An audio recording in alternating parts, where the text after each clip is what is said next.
right. Thank you, ladies and gentlemen. Welcome to the Town of Forest Heights. This is a special closed session meeting. Today's date is November the 6th, 2023, and the time is now 6:35. And this meeting will come to order. Madam Clerk, can you please call the roll? Yes, sir. Councilmember Noble. Councilmember Hines. Present. Councilmember Kennedy.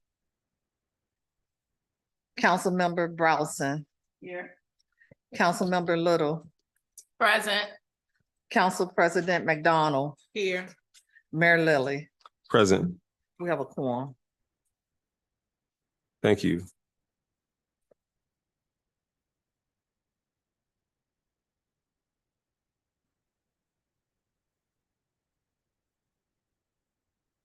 At this time, I move that we go into closed session.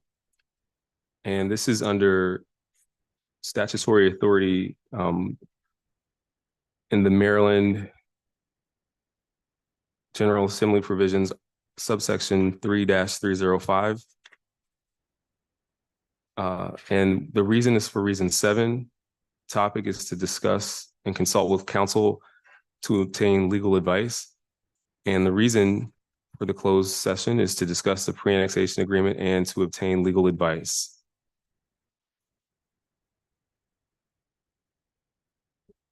Is there a second? A second. It has been moved and seconded that we go into closed session under the general provisions article subsection 3-305 to consult with counsel to obtain legal advice and to discuss the pre-annexation agreement and obtain legal advice. Madam Clerk, please call the roll. Yes, sir.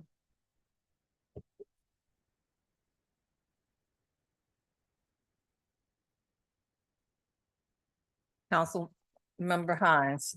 Yes. Councilmember Browson. Yes. Councilmember Little. Yes.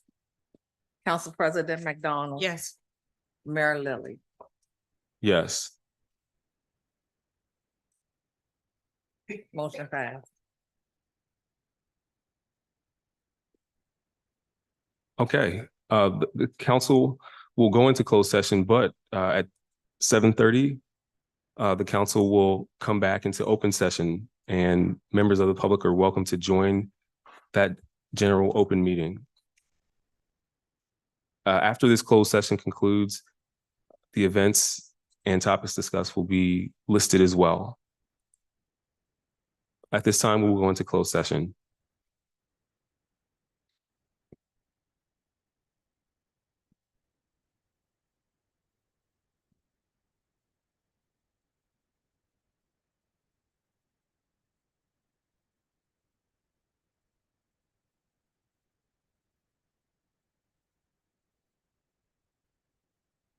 All right.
Ladies and gentlemen, we'll begin the meeting in just 2 minutes, please.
All right, ladies and gentlemen, we are ready to begin the meeting this evening. Thank you for joining us.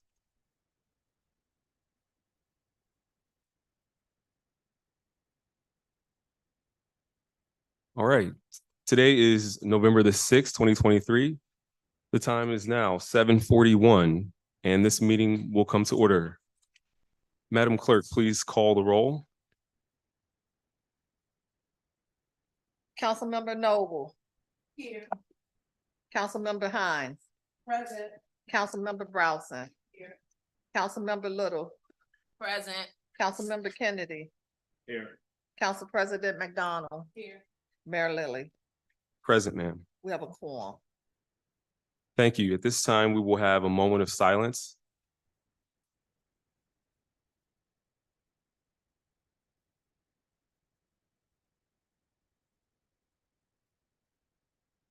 Thank you.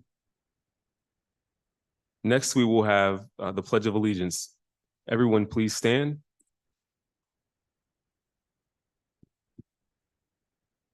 I pledge allegiance to the flag of the United States of America and to the republic for which it stands, one nation, under God, indivisible, with liberty and justice for all.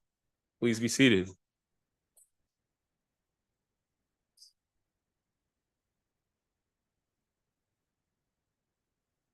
At this time, we will have approval of the consent agenda, which includes minutes from October 2nd and October 18th, 2023.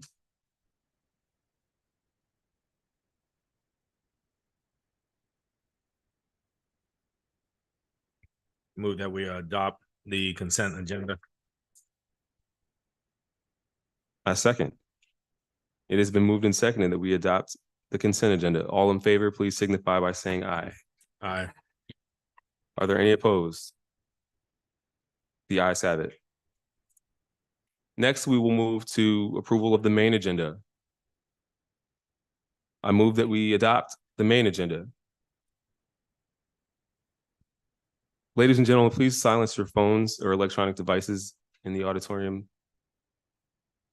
Is there a second? Second.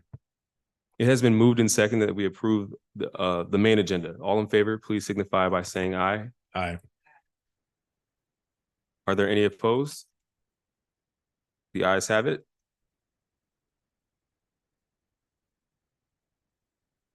Next, we will have the town treasurer's report. You didn't, No, sir.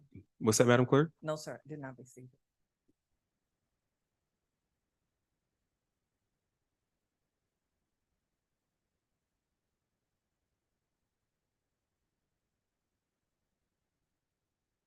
Mr. Frankenfield, are you there, sir?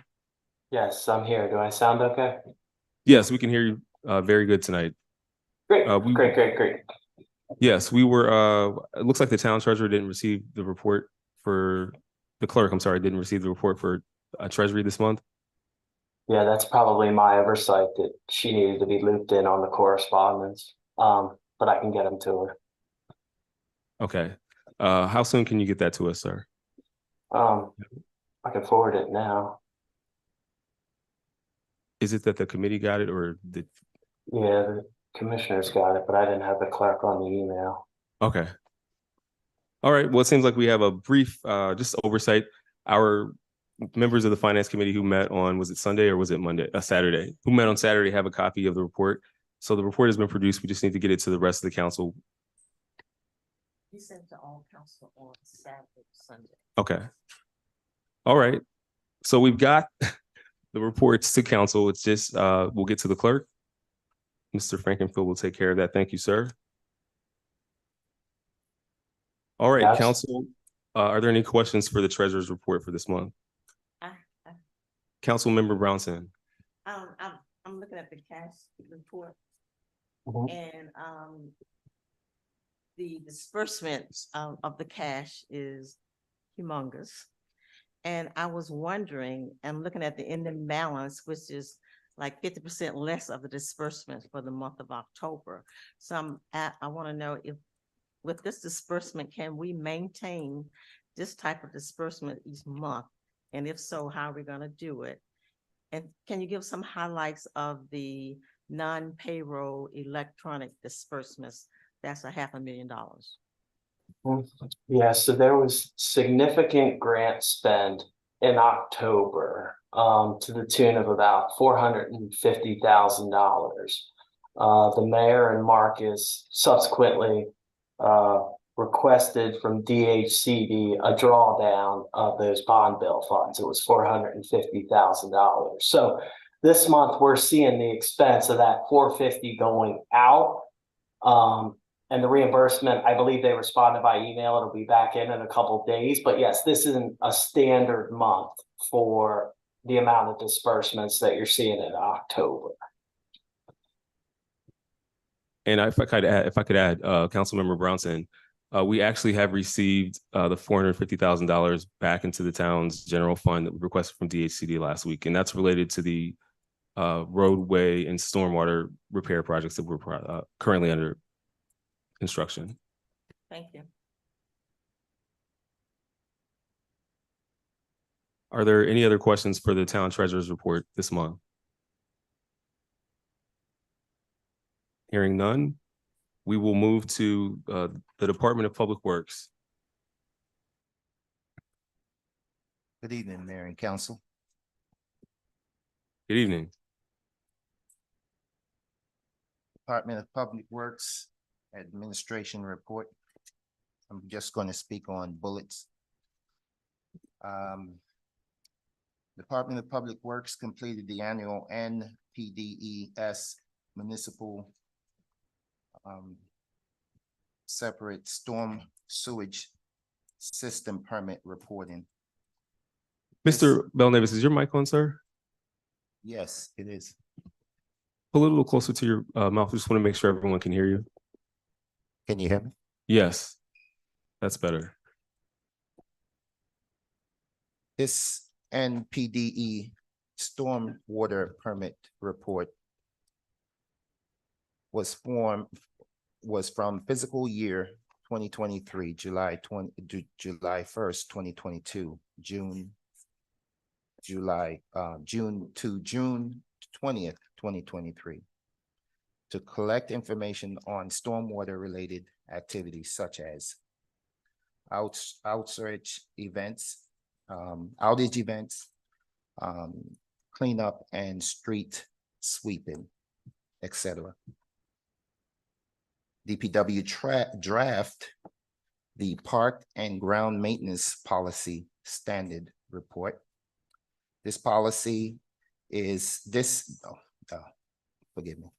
The purpose of the policy is to clearly define the objective and quality of the various functions and objective within the Department of Public Works to be established as framework to help effective carry out and the department's mission and purpose to help better serve the citizens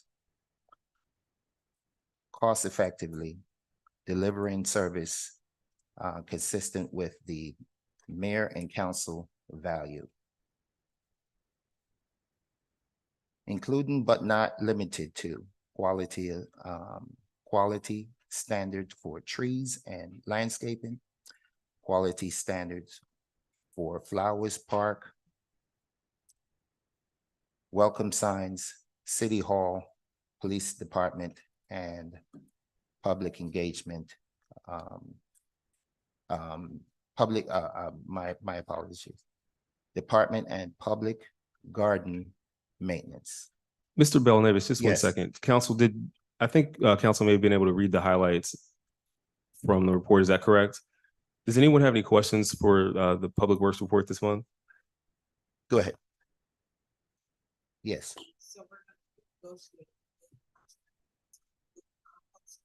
Yes. And so if that's the case and that happens, they're gonna come out to educate the residents on how this would work. So at this time, we have reached out to Goody on 3 separate occasions.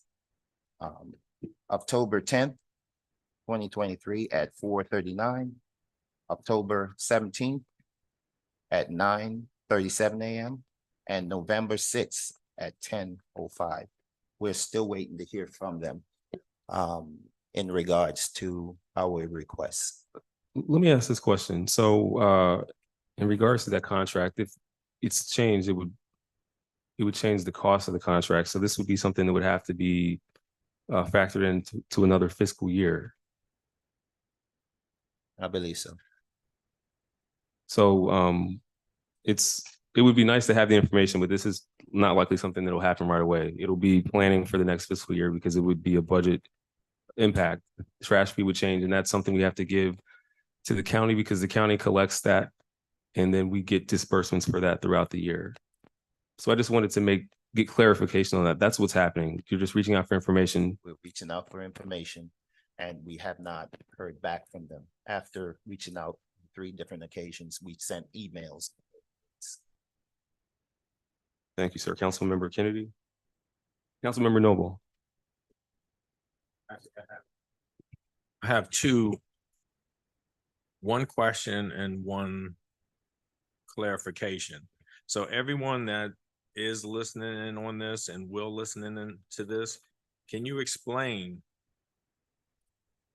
what you mean by including compost trash? So that way everyone who does not know will know. Oh.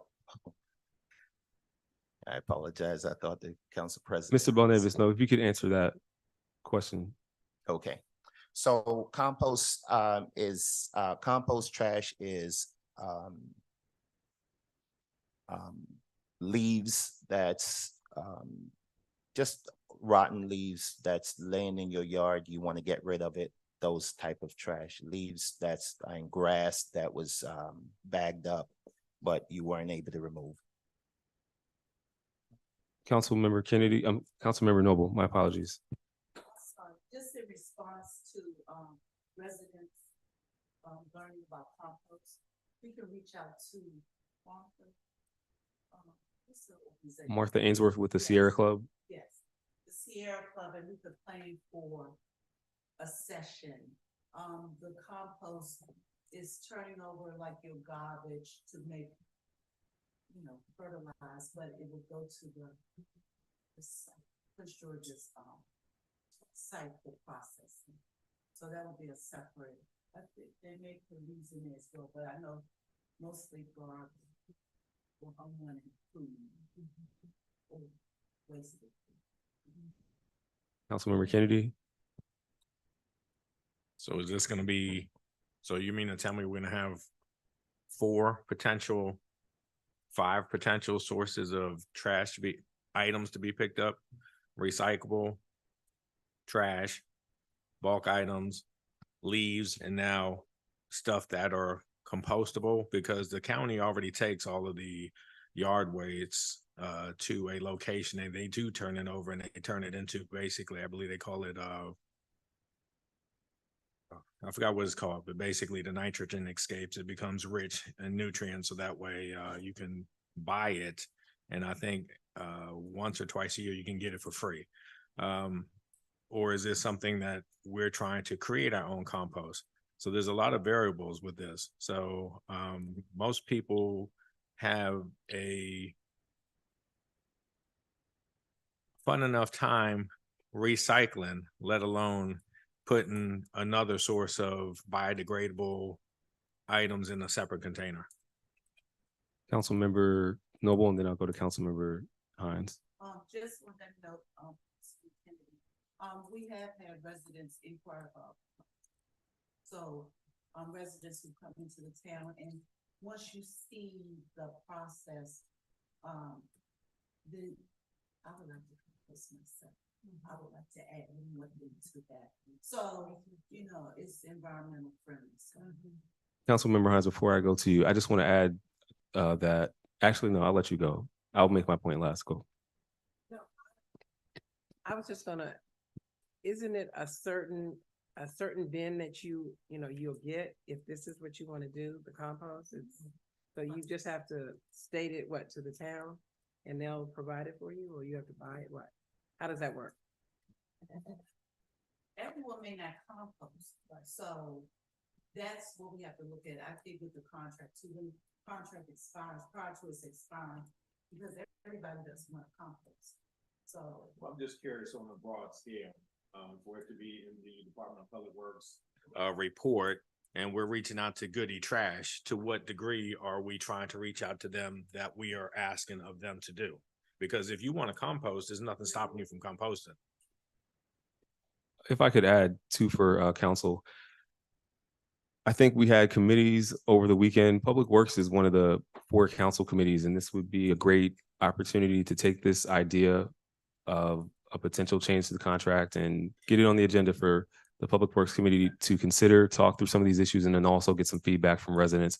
Also, maybe educate residents or hear from them about what kind of impacts this would have to collection and what the process may be. So I think this is a great question, Mr. Belnavis. Let's get some of this information if you have it forthcoming, but I think it needs to go through committee so it can be fully considered and fleshed out. Yes, sir. Once received, we'll pass it on. Any other questions? Council Member Kennedy? Not about the composting. Right, so I have a recommendation or a request. In the past, the last time the trash contract was renewed, this side of town has 1 day for anything to go out. The other side of the town, the days they used to have were switched around, so there were 2.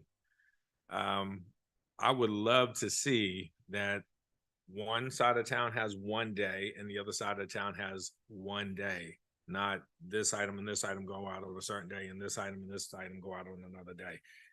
You can't tell me it can't be done because it's happening on half the town. So the other half should have the same opportunity afforded to them. Thank you, Council Member Kennedy. Any other questions for the Public Works report for this month? Hearing none, we will move to the next report.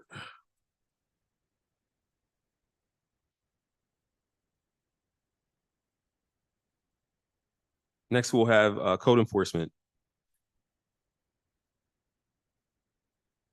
Mr. Green, do you have any brief highlights you can give for your report? There's nothing outstanding, only the items which you see here that are provided before you. Okay. If there's a question about the $300, that was a dumpster that was illegally placed on the street.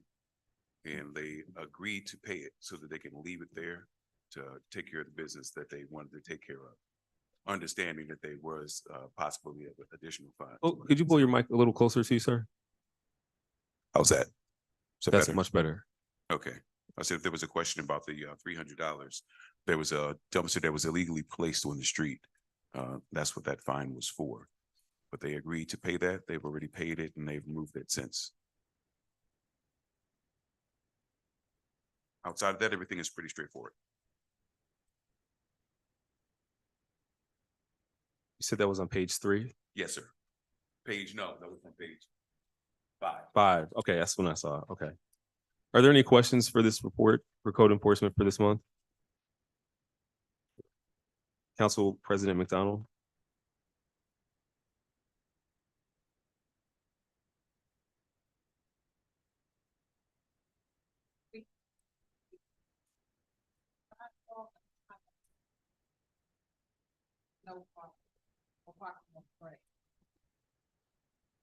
There is no parking on any unpaved surface at all at any point in time.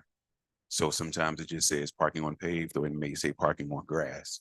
Just being a little bit more specific, because sometimes folks are parked on the front lawn, but then some folks have illegally extended their driveway and created a driving space for them to park their cars. So they get cited for that also.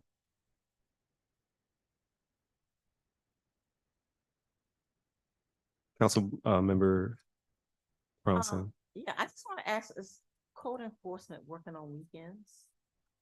Some weekends, yes. Okay, because I've noticed that most things get done when code enforcement is not working. You're absolutely correct. I have come out on a number of weekends, and believe me, if you look at the stats, every weekend that I work, it's a complete full day of work.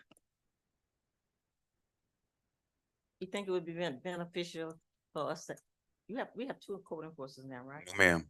Oh.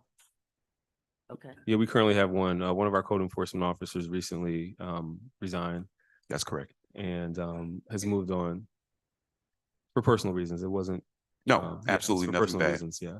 Okay. Thank you. Council President McDonald? It said that there are 10 late fees that were, denied. Sorry. 10 late fee requests denied. Because these are the ones that have gone through the. That's the involvement. Oh, that's not local. No problem, Council President. It's okay. Next, we'll move to the Ombudsman's report.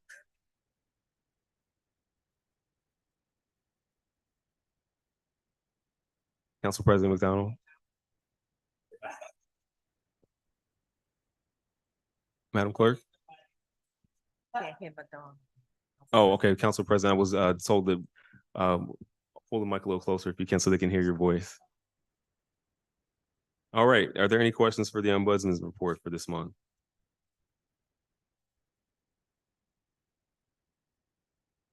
Hearing none, we'll move to the Youth and Community Outreach Bureau report.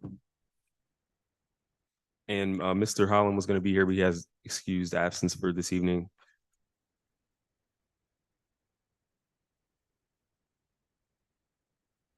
Okay, hearing none, we will move to the ARPA Project Manager's report. Sure.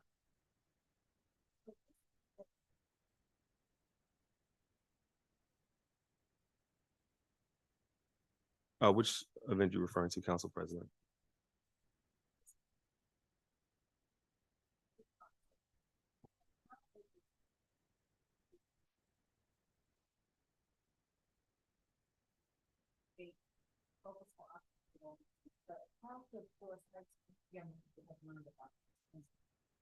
I don't see any dates of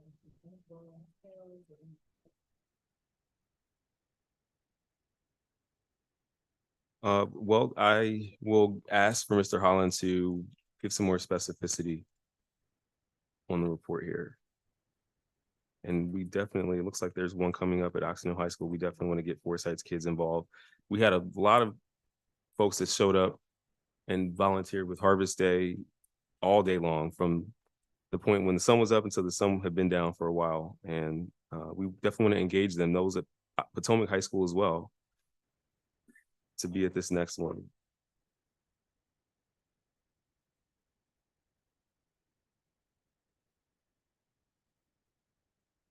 Any other questions there? Okay, next we'll move into the ARPA Project Manager's report. Mr. O'Connor, are any highlights, any brief highlights for your report? No, Mr. Mayor, I think I've set out updates periodically, as well as everything's captured in the report. Are there any questions for the ARPA Project Manager's report? Yes, Council President McDonald.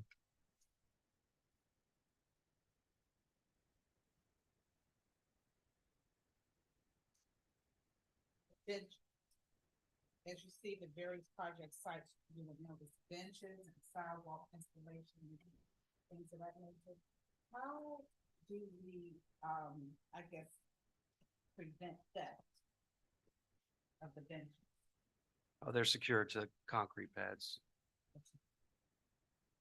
And then, the number 4, the 16th and 17th annexations, and then the 13th, 14th annexation.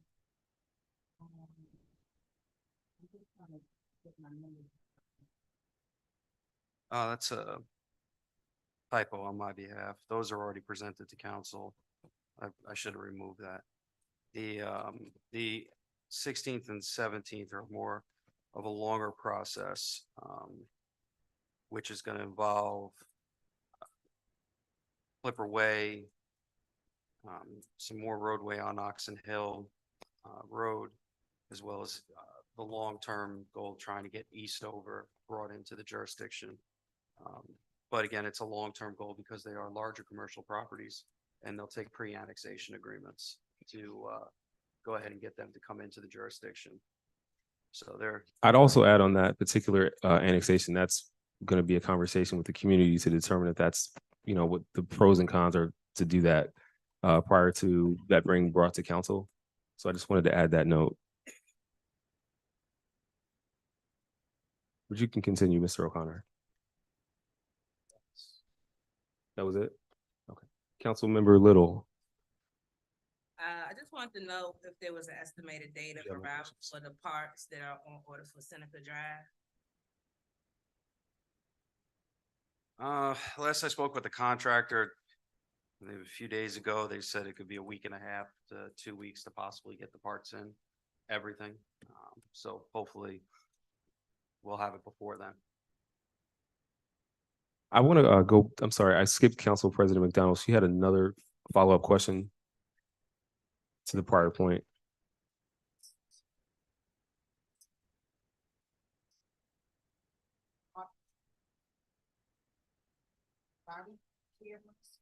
Is it 30,000 or 50,000?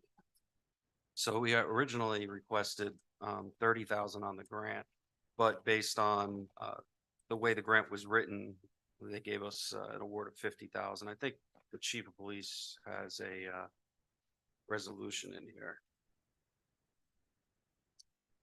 That's question. I guess we went over this via email regarding the Maryland Department of Housing and Community Development and that program. Mr. O'Connor. Yes. And that program focuses on infrastructure improvements. Can you tell me what those projects are gonna be that you'll be, I guess, focusing on for that? Some of them are carried on from the original application, and were gleaned from council, so if you look at the actual report, I think it's not just infrastructure, but it's what affects the environment, stormwater management, tree canopy, then you have the economic development, of course, transportation, housing. So I'm not 100% sure what infrastructure projects, without looking at it, I'm trying to find it.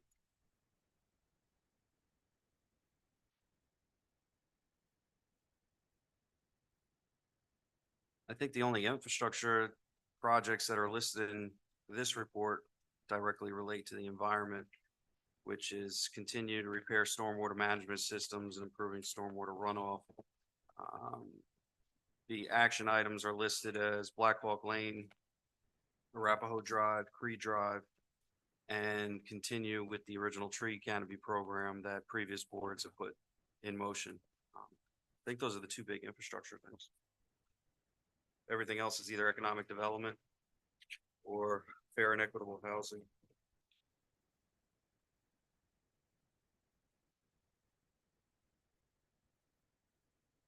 And then you did provide us you did provide us the update in here about the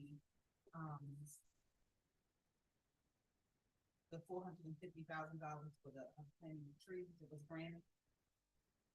Yes. So it's not a dollar amount that we actually receive. It's more of in kind. So the total work effort and the trees, that's what it would amount to. But the money is never going to touch the town's hands. Thank you. Thank you, Council President and Mr. Councilmember Brownson. Yeah, I have some questions about the planting of the trees in the town. And I saw that, I think it was EPA or environment, whoever they were out, assessing the area where the trees could possibly go. So I asked them, have the town been notified, the residents been notified that, trees will be coming to their easement? And they said they don't know. But I'm thinking, do we get a chance to say that maybe we don't want trees on our easement property? So there's a full plan that'll be presented to the board. It's the town's right of way. So in all actuality, the town can just put the trees there. They do not need to ask permission from anyone to put anything in the town's right of way. That's the way it's designed. That's the law. That's why we're able to put signs up as well, or trash cans on people's property in those areas. But with that being said, there is a plan that's there. And, you know, I'm sure that if some people didn't want to have trees put in there right away, they'd be able to go ahead and voice that during the process. Also, and so the town will be maintaining the trees? In the long term, the town would maintain the trees, yes. What about the short term? In the short term, they're set up with water bags that basically get filled up and let the trees set in place. And then as it rains, those water bags fill up and they're set with all the nitrates and everything they need to get a good going start. From that point forward, there isn't really much the Department of Public Works will have to do to the trees until they actually grow. And even then, just like the rest of the trees that we have that are smaller, they're very, very rarely, if ever, touched by the Department of Public Works. It's all the large trees that are overgrown in the area that DPW has to work with. So the small trees that Public Works never touch, when they get up certain height and the leaves start falling off them, it's still gonna be the property owner's responsibility. Yeah, if the leaves fall on the property owner's lawn and they want to pick them up, yes. You know, anything in the roadway that we normally pick up would be the same thing. We'd have to go pick up the leaves. Thank you. I still think that the residents should have a decision on whether they want trees in front of their property. That's just me. Thank you, Councilmember Brownson. Councilmember Kennedy. Okay, I'll jump on the tree topic also. So is the salaries associated with planting these trees and putting the gator bags or water bags, as you call them, around them and making sure that they root, is that coming out of this grant that is valued over 450,000 also? The town will have to do nothing related to these trees except watch them get planted Okay, and so approve it. so we won't even plant them. No, Okay. they do everything. They come in, Okay. they do a study that's in line with the tree canopy plan that was initially set out and paid for by a grant for the town. They've done a GIS study where they recommend the trees to go and the particular type of species of tree that fits that area. And the trees that are also good for stopping the soil, the severe problem with soil erosion that we have, as well as the stormwater runoff. You know, really, realistically, it's a turnkey program. So Forest Heights would actually be the first one participating in this program, receiving any type of in-kind grant. Okay, so because of the potential erosion issue we have in certain locations, are we going to target a couple of these locations and plant trees there also? Yeah, they've already looked at those locations and they've mapped them out with GIS. And then we also, there's another portion of this, which is, it's called it's almost an erosion canopy program where they plant a specific amount of trees in that area so the roots dig in and hold and it becomes not a forest, but a nice garden type area. So the embankments on Arapahoe and Sachem will get some of these trees planted? They should. I have not seen the full CAD study yet. Okay. The Okay. minute I do, I'll know the exact placement. Okay, great. So that's it for my question about the tree canopy, but back to the fixing of Seneca. What's the proposed timeline once they actually dig to when they're finished? I would say it's probably about 7 to 15 days at most. Okay, and what is the proposed finish date of Arapahoe and the other? I think Arapahoe might be the last piece. They should be tied up before the end of November. I think it's on the schedule. I don't have the schedule in front of me, but everything should be done before the end of November, especially with the cold weather setting in. Yeah, that's my concern. And plus, I'm also noticing that they're fixing 1 or 2 pieces of curbage at a time as opposed to framing everything that needs to be poured. Yeah, they had to go back in, as some pieces of the curbing were added, into the total cost. And then also driveway aprons, some of the driveway aprons had to be fixed. So, it's just a natural course of the construction. And one last thing dealing with that. There is a severe bottleneck at Modoc and Arapahoe. Have we not considered doing a no parking on at least one side? So the no parking has been a point of contention. Those vehicles are normally parked there. They've historically been parked there on both sides of Modoc. They're normally not there during the day when the contractors are working, or at least they haven't complained that they're in the way while they're working. So I haven't seen the bottleneck, and so, to be fair, when I think bottleneck, I think 495 bottleneck. You know, cars stopped everywhere, nowhere going. So are we talking about that's just a little slow for cars to get through because they're parked on both sides? Or are we getting traffic backed up? Well, it's a or- combination of both, because some people will see that someone's coming and instead of being courteous and yielding, they will literally pull into the bottleneck and sit there so no one can pass. Okay. I'll evaluate it. Well, actually, let me do this, Chief. We can evaluate what's going on right there. We do have a proclamation to bar parking and to change traffic patterns as needed due to the construction. And Modoc is one of the streets that is covered. So let's get with the chief after this to determine if we need to provide some more areas where parking is restricted to allow the traffic to flow properly at that intersection. Mayor, I would caution before any decisions made, please let me know, because moving those cars could affect another project, which is why we haven't taken any action in that particular area. So Sure. Well, I'm sure we'll consult before making a decision, but I think we need to consult with the chief and see what we can do as far as traffic. If cars are moved, we can also put no parking restrictions in the area that we need to keep cars from moving to as well. So you're saying there's another project that's tentative? no, with all the projects going on, it's a very careful balance where we have no parking and throughways. So if you put no parking in one spot, they'll move to another spot where there may not be a problem right now. So by moving the one set of cars, you create another problem at another location. So I'm hoping that Modoc, the 606 Modoc project, will be wrapped up and it's pretty much there. And this way we won't have to worry about cars parking there. But I just don't want to create another problem by solving a problem. That's it. Any other questions for the ARPA project manager's report this month?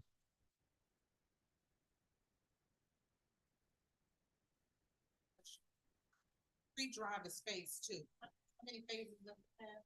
2. It only has 2. Thank you. Did you have a question, Councilmember Kennedy? All right, I guess I'll be the devil's advocate.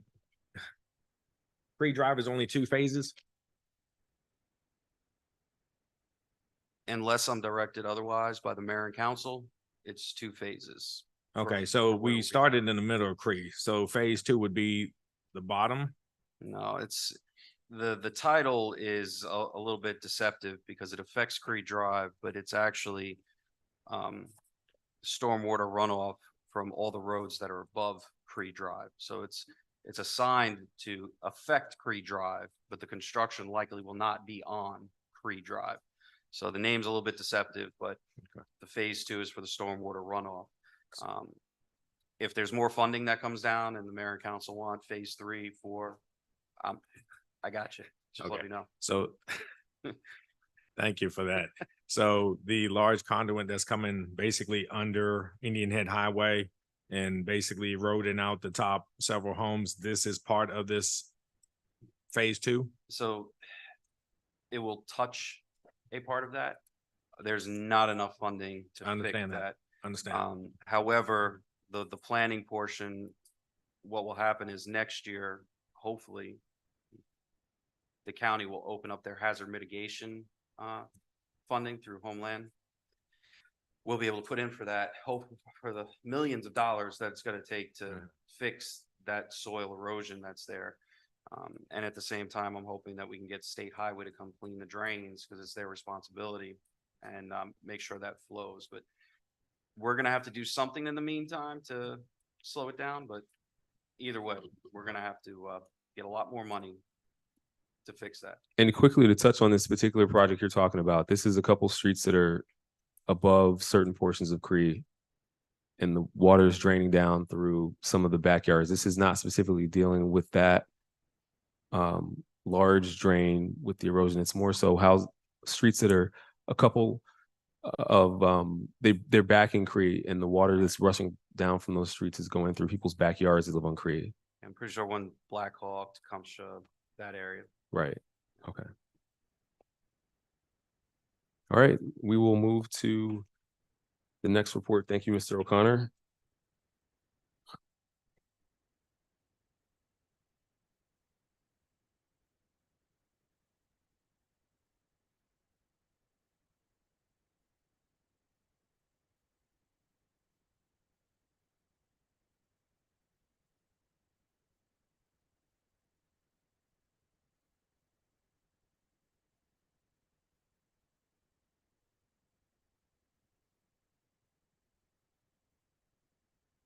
Next, we'll have the Forest Heights Police Department report. Chief, did you have any highlights to give, or before council was given the opportunity to ask questions? No, sir, not on the report. Okay. Are there any questions for the police report for this month?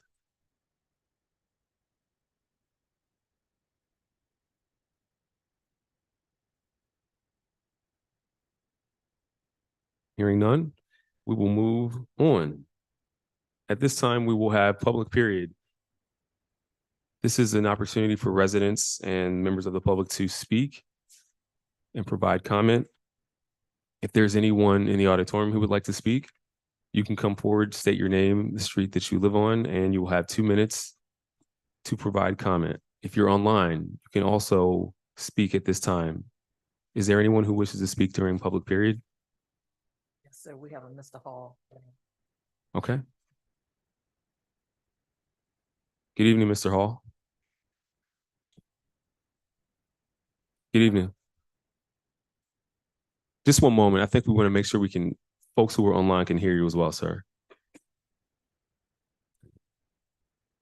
Are we good, Mr. Jones?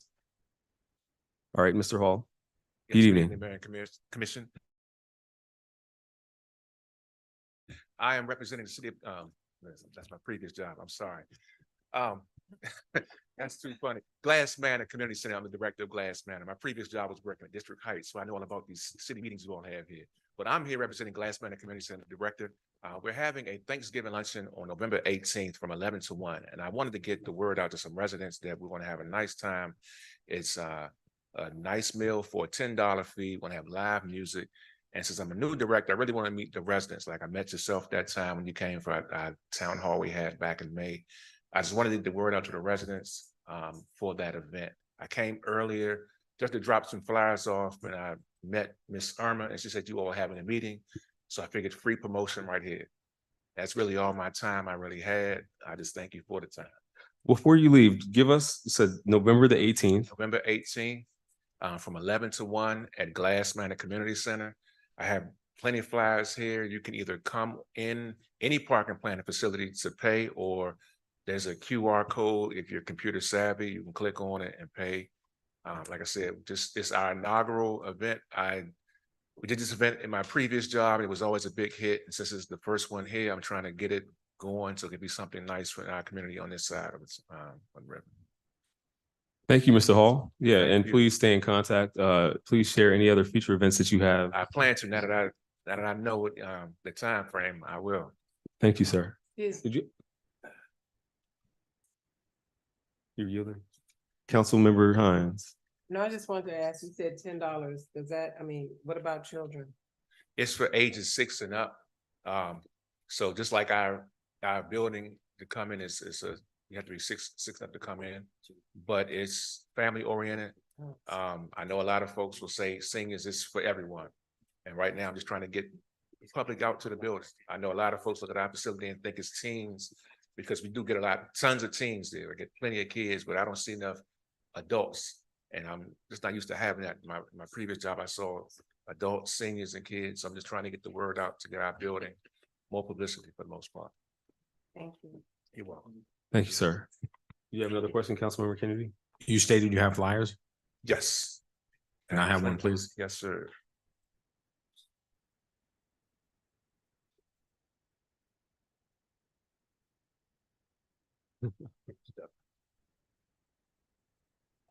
If you could email some to the clerk. Okay, okay. What's the seating capacity? Right now. Thank you, sir.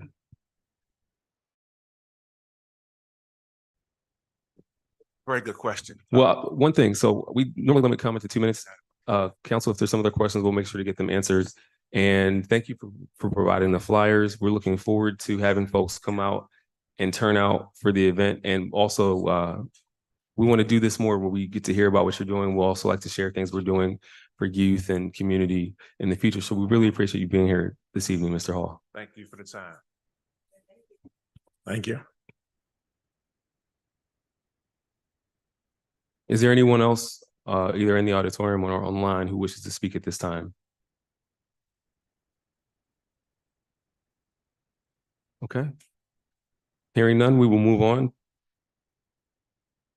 Next, we will move into legislation. And first, we have Resolution 84-23. This is a resolution approving an urban renewal project and plan for the National View site within the town of Forest Heights. And while we're not voting on items today, is there a discussion on Resolution 84-23?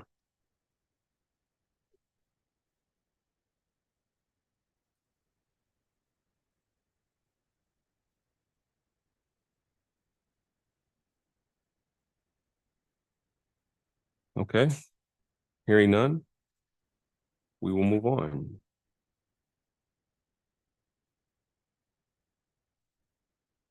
Next, we will have Resolution 86-23, and this is a resolution to approve a grant.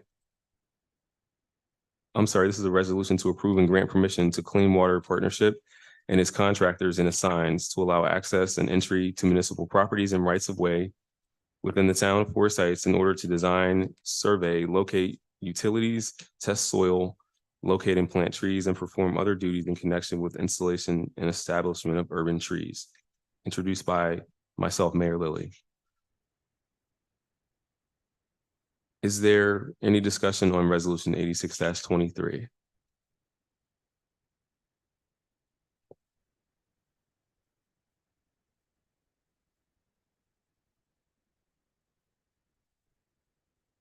Okay. Hearing none, we will move on. Next, we have Resolution 87-23. And this is, everyone there? Okay. This is a resolution of the mayor and council of the town of Forest Heights, Maryland, to approve the employment and appointment of Dominique J. Schools as a crewman to serve in the Department of Public Works. Introduced by myself, Mayor Lilly, and Mr. Belnavis. Could you give us just a 1 minute overview on Mr. Schools and the need to fill this vacancy? And Yes. make sure that mic's close to your Yes, Mr. Schools came to us by Bacon, and we have been using him because we're short-staffed and we're badly in need of bodies. Mr. Schools has he has a CDL, and he can help us with large equipment in time we need. He is experienced with working with the DPW and other type of works. So could you give us an idea of how many vacancies you have right now, how many full-time staff members you have, and how many you will have after this hire? Well, I have,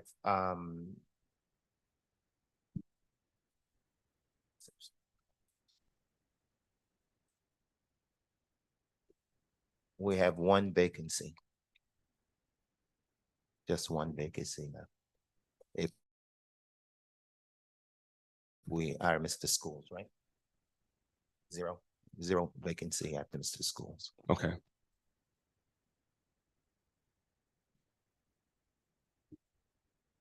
Is there any other discussion for resolution 87-23?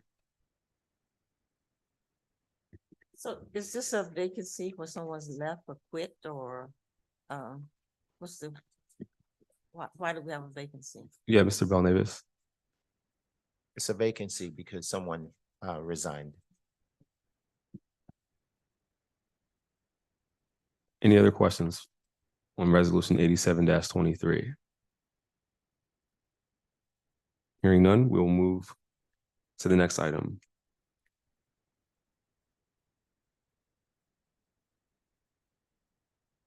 Councilmember Kennedy.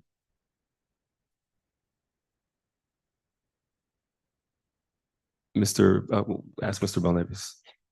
Mr. Belnavis, there's a question from Councilmember Kennedy. Is this person employed with the town at the moment? No, he's working through Bacon at this time. And could you tell us what Bacon is, just for those who don't know? Is a day work staff. So is this something you can wait until the Wednesday meeting, or is this something we need to vote on tonight?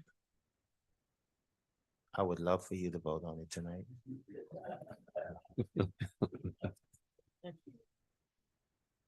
Okay, well, Councilmember Kennedy, hey. We got to put it out to Mr. Dool. Well, I move that we adopt resolution 87-23. I second it. It has been moved and seconded that we adopt resolution 87-23. Madam Clerk, please call the roll.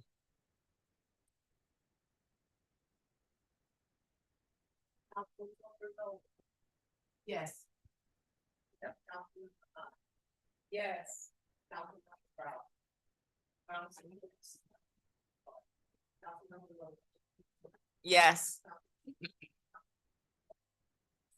Yes. Yes. Yes. Motion passed.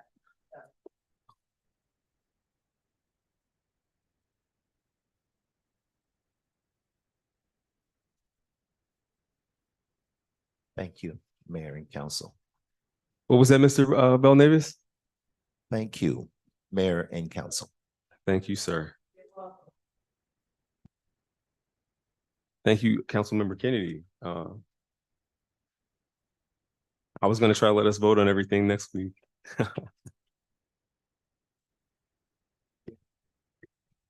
That's right. That is our Public Works. That is our Public Works Committee Chairman, if I'm correct. Is that right? I'm sorry. I just want to say that I've had the pleasure of working with Mr. Schools, and I believe he did the grill at the Harvest. And I thank you. He's a very hard worker. So thank you. Thank you, Councilmember Hines. And Madam Clerk, if you want to say everyone's name twice in the next, you can do that too. I'm just playing. Next we have resolution 88-23. This is a resolution to authorize an application for renewal of the town's designation as an approved sustainable community. This is introduced by myself, Mayor Lilly. And just to provide is there any discussion? I'd like to provide a brief overview, Mr. O'Connor, if you could just tell us what we're renewing, if we agree, and just in like 30 seconds. So approximately 5 years ago, the town put in an application to become a sustainable community, which was required a comprehensive action plan. What this does is it details efforts that the town will take to become economically sustainable, environmentally sustainable, sustainable housing and transportation, and all the time while keeping the environment in mind. What this allows us to do is it opens up doors with this designation to grant funding from DHCD, MDOT, Prince George's County, Department of the Environment, Clean Bay Water Trust, various different places. So what it does is it's just a path and a guide to try and meet Maryland standards for being a sustainable community. Thank you. Is there any other discussion on resolution 88-23? Councilmember Brownson. What is it that the town will be obligated to do in order to fulfill this grant? Obligation wise is try to achieve the goals that are set in the plan. That's really it. You have to set out in good faith and work to try and achieve these goals, which this board and previous boards were able to do, which is why we were invited for renewal. And what were the goals again? So for this one, it's some of which are the same are repairing stormwater management systems and improving stormwater runoff, Black Hawk Lane, Arapahoe Drive, and Cree Drive. We have continued moving forward with the tree canopy program in partnership with Prince George's County Department of the Environment. Then Cree Drive erosion, which was mentioned earlier, phase 2 of that with the soil and sediment control. And then working with WSSC for the economy. What we'll have to do is continue working with National View to build the economy and all the stores that are going to come here. Annexations are part of the economy and boosting the commercial areas, so we're not so heavily reliant on residential property taxes, and trying to get businesses to move into the corporate limits. For transportation, it's really difficult because the town is divided, but trying to find ways to connect the two sides of the town so people can come back and forth without having to worry about crossing Highway 210. That goal remains the same from the original plan. It's a lofty goal, but one that could probably be achieved at some point in time in the future. Housing is just making sure our code enforcement protocols are up to date and up to standard. Code enforcement's been displaying that, so we met the objectives previously and continue to strive towards that. Of course, the community health with that is always looking at everybody. I'm sure you're familiar with food deserts, but like medical health professional deserts, where there's not a primary care provider, a dentist's office, things like that, readily accessible. And that sums it up, except for local planning, which is implementing technology, which we've been doing. Getting our outdated laws updated and corrected, which we've been doing, and looking at the rental taxes and fees that have been addressed by the board, and increasing the tax base and the service population, which will allow us to receive a significant amount of funding through grants. So if I were to sum it up, it provides a plan of things that we're going to do. If we don't do all of them, there's no penalty. And then this is also not a grant, so there's no funding that's directly tied to the resolution. But by remaining a sustainable Maryland certified community, we will qualify for more funding opportunities if we choose to seek them out. Yes, Mr. Mayor, this is the vehicle to get us there. Thank you. Council President McDonald. These funding opportunities are the ones that are listed here, Mr. Fund.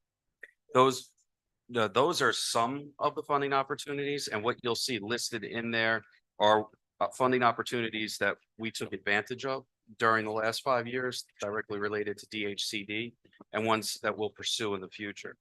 So you should see two grants. I think one was like, well, one was a bond bill and then the other ones were just basic grants from Department of Housing.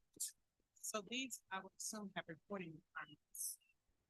Yes, all grants have reporting. Yeah. Right, so do we have access to those reporting requirements? Or the reports that you have submitted to the grantor?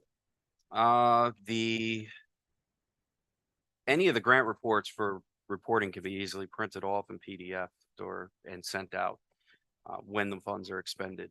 But the bond money, I do not deal with the reporting on the bonding money, and the DHCD grant, we have not drawn down on, so there's no reports on that.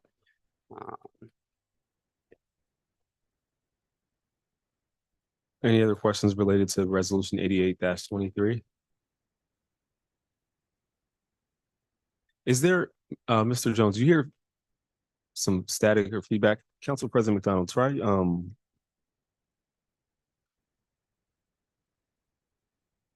okay.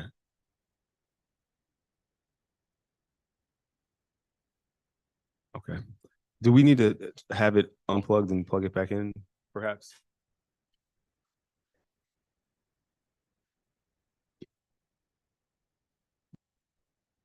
Thank you, Chief Reese.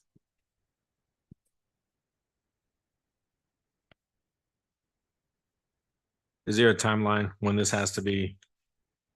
Yes, fact. Councilmember Kennedy, the 20th needs to be submitted by the 20th of this month.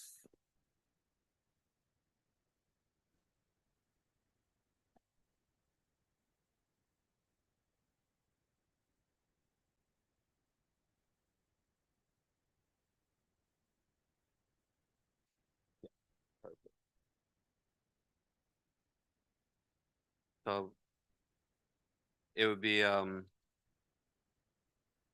Councilmember Kennedy, it would be great if you could approve it tonight, just so we can get it submitted, and if there's any loose ends that need to be taken care of, it would just give us a little bit more time. But it looks like I do believe we meet on the 15th. So that would give me a few days to work back and forth with DHCD if there was any hiccups. So it's Since we've already discussed this, would the elected body have a problem approving this tonight, or at least taking the vote? I don't, it's just an application.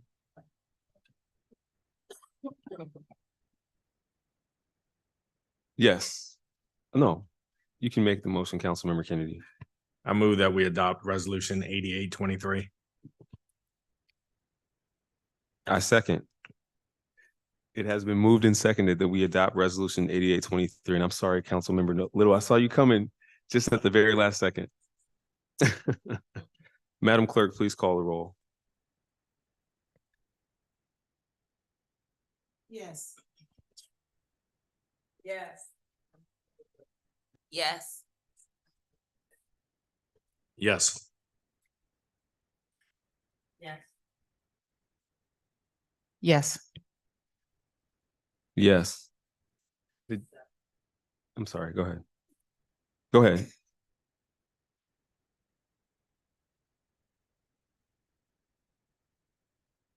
Oh, there's you had a question about that? This is sticking out in my head, so help me, Mr. O'Connor. I heard at MML, they said to make sure that your council is aware or is submitted the necessary, I guess, plan for the local impact grant multi-year spending plan. Does that ring a bell? it sounds like the DHCD. No, that's the other. Mr. No, that's Mr. Best, I'm if you sorry, wanted to that's provide from, comment. That's National Harbor. National Harbor Rose Croft. Yes. That's through the local. Mr. Best, pull that mic a little I can't closer to hear you, that. sir. That's through the local government development council. That's a instrumentality of the county. The county administrates the impact fees. Thank you. Sure. Thank you. And we did submit that previously. Okay. Next, we'll move to Resolution 89-23. This is a resolution to accept a grant from the Governor's Office of Crime Control and Prevention for body cameras and to authorize combining Axon's three contracts into one. This introduced by Councilmember Noble, Councilmember Hines, and Councilmember Kennedy.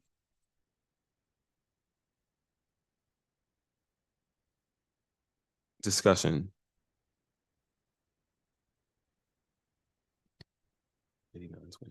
I had, Councilmember Brownson. yeah, I have a question. I see that the grant is for $50,000 from year one.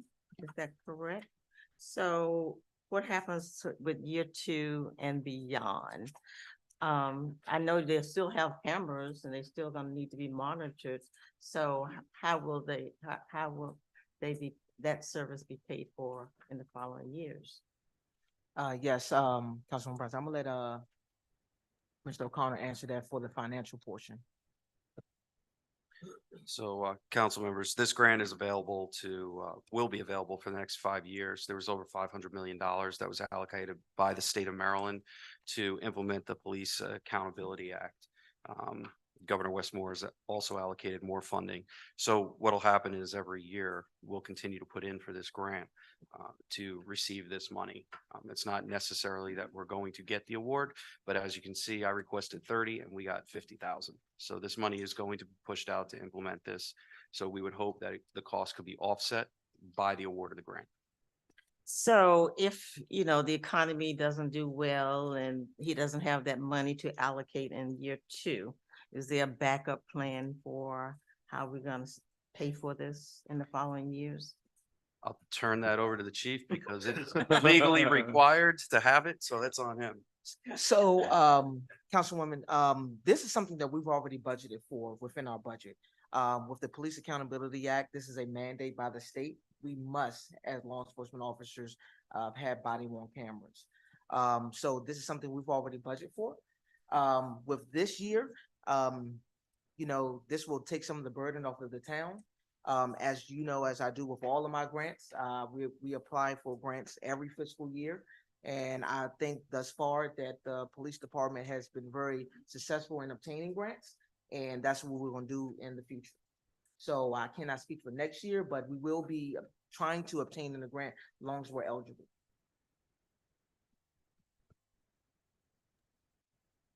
Thank you. Any other questions related to Resolution 89-23? Good political answer.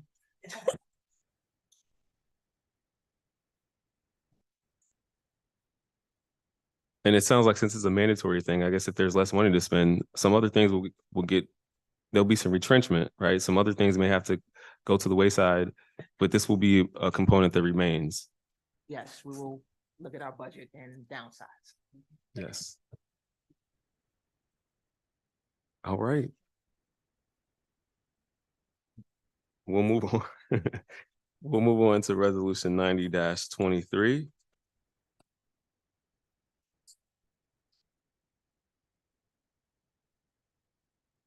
Well, let's ask the chief, is this a time sensitive resolution, Chief Reese? I'm gonna say no. Yeah, I didn't believe so. Yeah, okay. The next one, yes.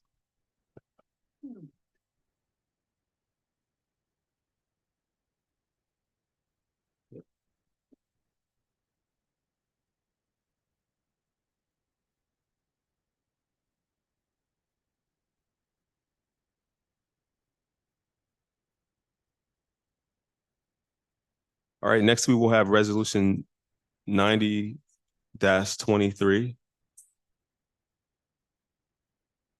I'll give you a moment to get to it.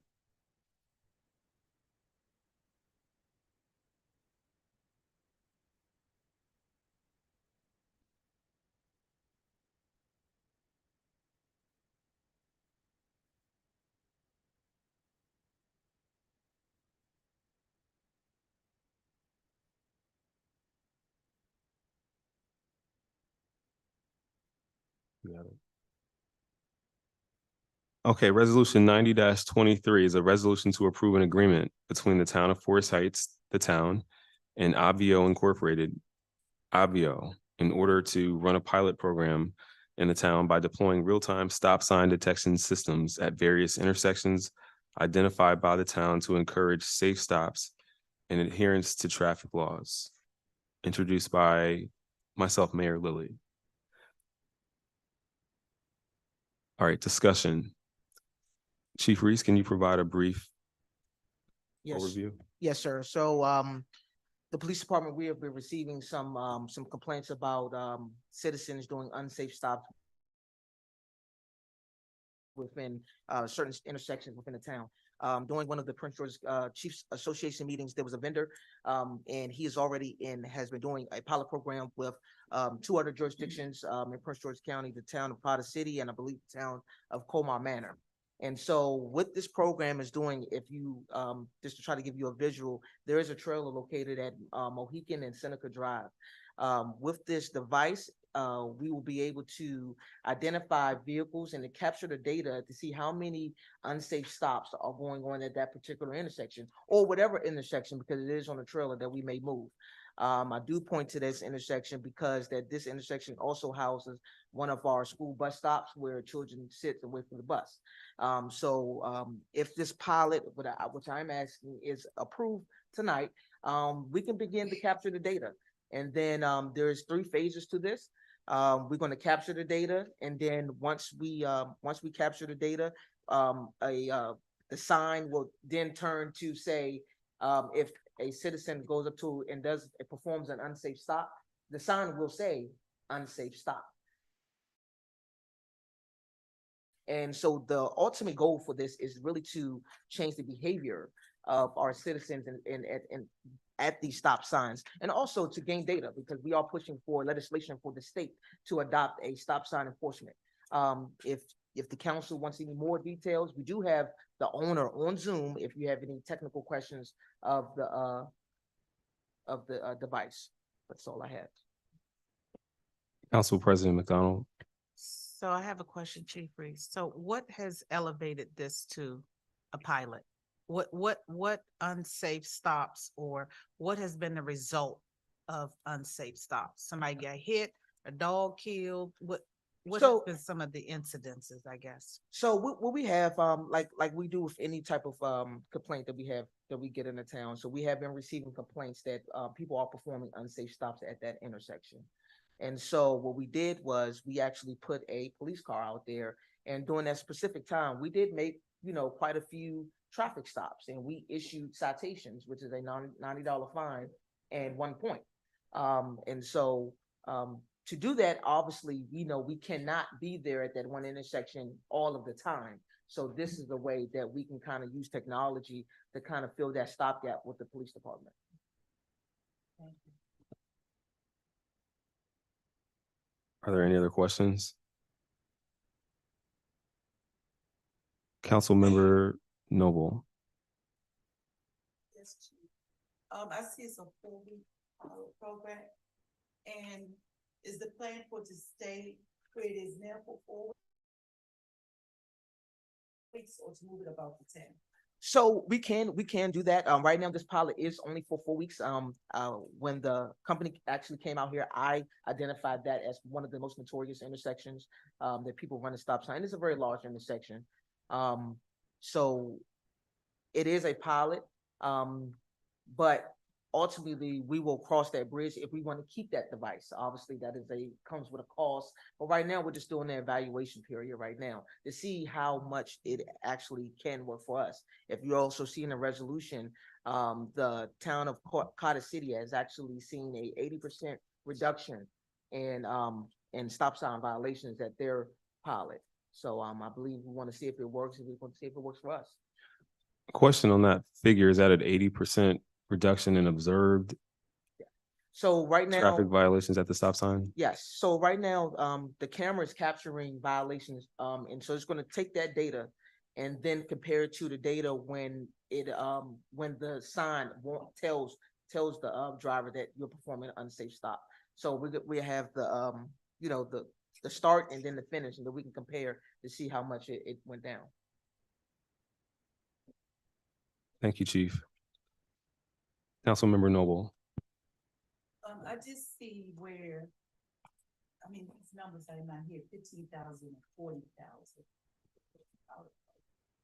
So that's not for this pilot, that's for the actual cost of the device. So that there's two things in the future. So the actual trailer that you see that's located at Seneca and Mohican, that device costs 40, but you also have another device. If we want a permanent solution, what they can do is kind of install a sign in the easement with like a regular traffic pole, like a speed camera, like a speed sign, and then that device will display it, like if you will, like one of those speed signs, something with a digital board. That's one of the permit. That's the 15,000 one, which is less expensive.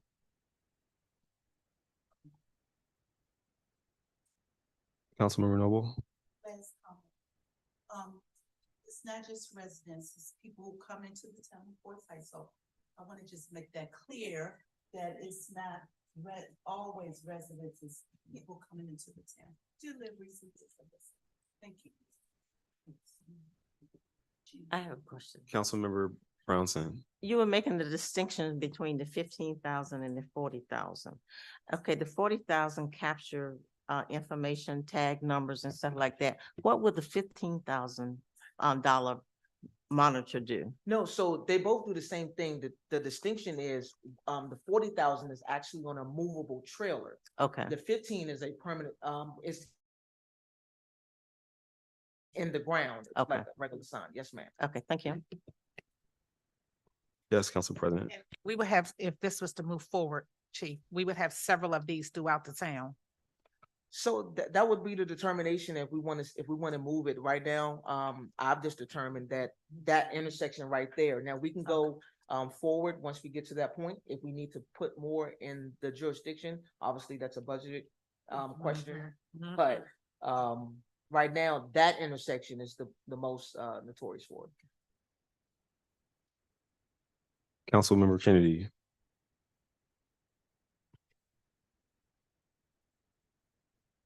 So the permanent fixture is 15,000. Is that including the cost of running the electrical? So I believe that's solar, like the kind of like the soundboard. So if we have cloudy days, the sign will So not, not really. So it's just like how our such as like the VMS board, sometimes at night, what it does is it has a battery, so it stores the energy for those, inclement weather days.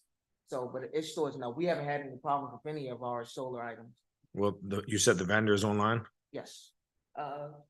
If the mayor wants. Yes, sir, if you're online from Abio Incorporated, can answer a few questions for council, please.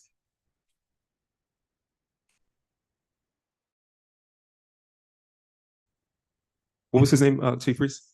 His name is Drew. I'm not sure. If not, I can, okay. I can relay them, the questions to you and you can get them Absolutely, sir. answered. Appreciate it. Thank you.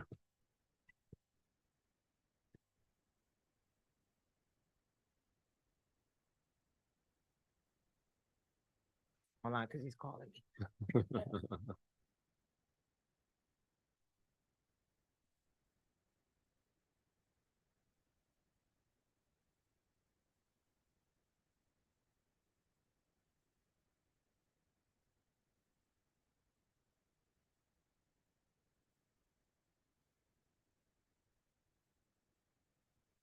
So the question I have is, how long will the battery support the sign? The question is from one of our council members is, how long would the battery last for? Correct. If we have several days of cloud, how long will that battery sustain the sign? The way that we're building it is it's going to last between 5 and 7 days of power when there's no sunlight. And so, it really depends on the geography and what sunlight's available and the temperature and the weather. But the way that we're building the system is if there's no sun, it'll still survive for 5 days straight.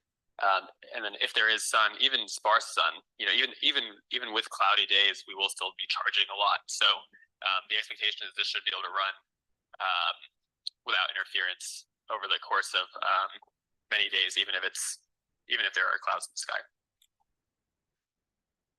So the last question I have is dealing with the maintenance. So if there's anything wrong with it, i.e. batteries, the solar panel, anything wrong with it, is that something they take care of? Is there a fee associated Did you have a with question, that? Drew? I did. So in terms of maintenance, we operate on a model that's very similar to your flock camera system model. So for the pilot period, trial period, there's we take on all the maintenance. Once you guys are fully a customer, there's certain parts where if there is any sort of defective unit, we will take care of it ourselves.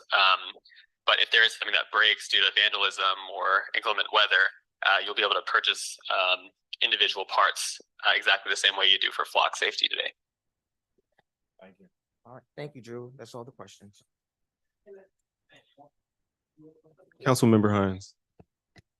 This is just it's a four-way stop. How does that work? I mean, when you implement it into the ground, I mean, it can cover all four stops? So no, ma'am, it actually captured one direction. So right now, it's capturing coming into the town from the entrance, going towards Mohican from like the Woodland area. Yes, ma'am. He says he. Any other questions for Mr. Drew? That's good. Any other questions on resolution 90-23? That's it. Okay.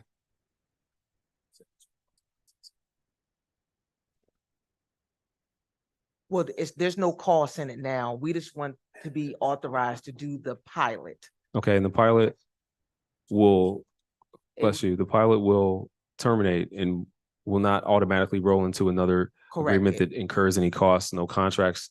There's nothing binding us past this 4-week period. It's just a pilot, yes, sir. No exchange of And that's funds. just to gather the data. Yes. Councilmember Noble. Has it started? Yeah, or no? So we're waiting for tonight. So right now, if you would go to it, it'll just say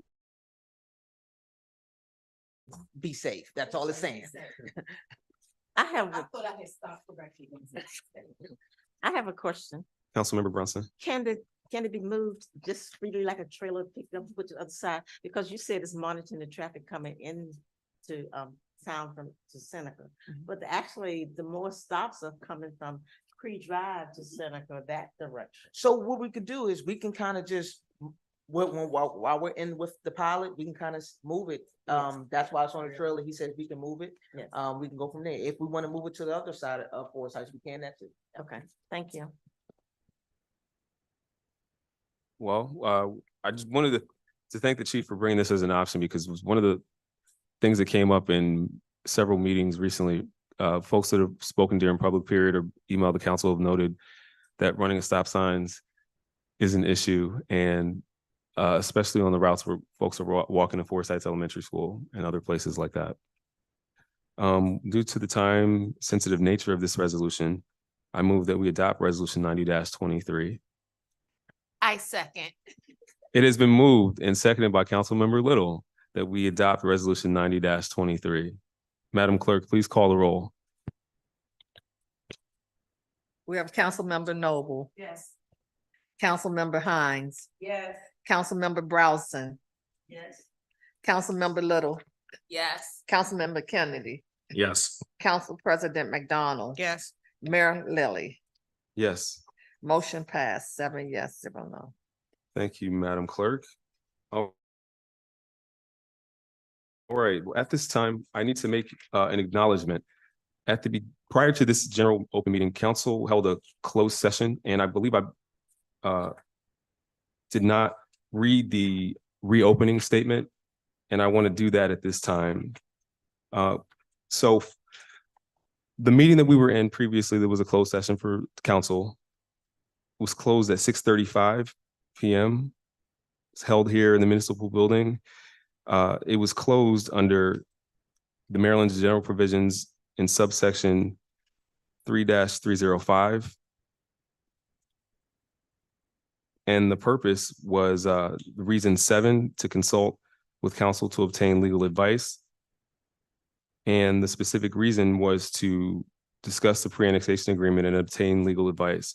The members who voted to go into the closed session were Councilmember Hines, Councilmember Brownson, Councilmember Little, Council President McDonald, and myself, Mayor Lilly.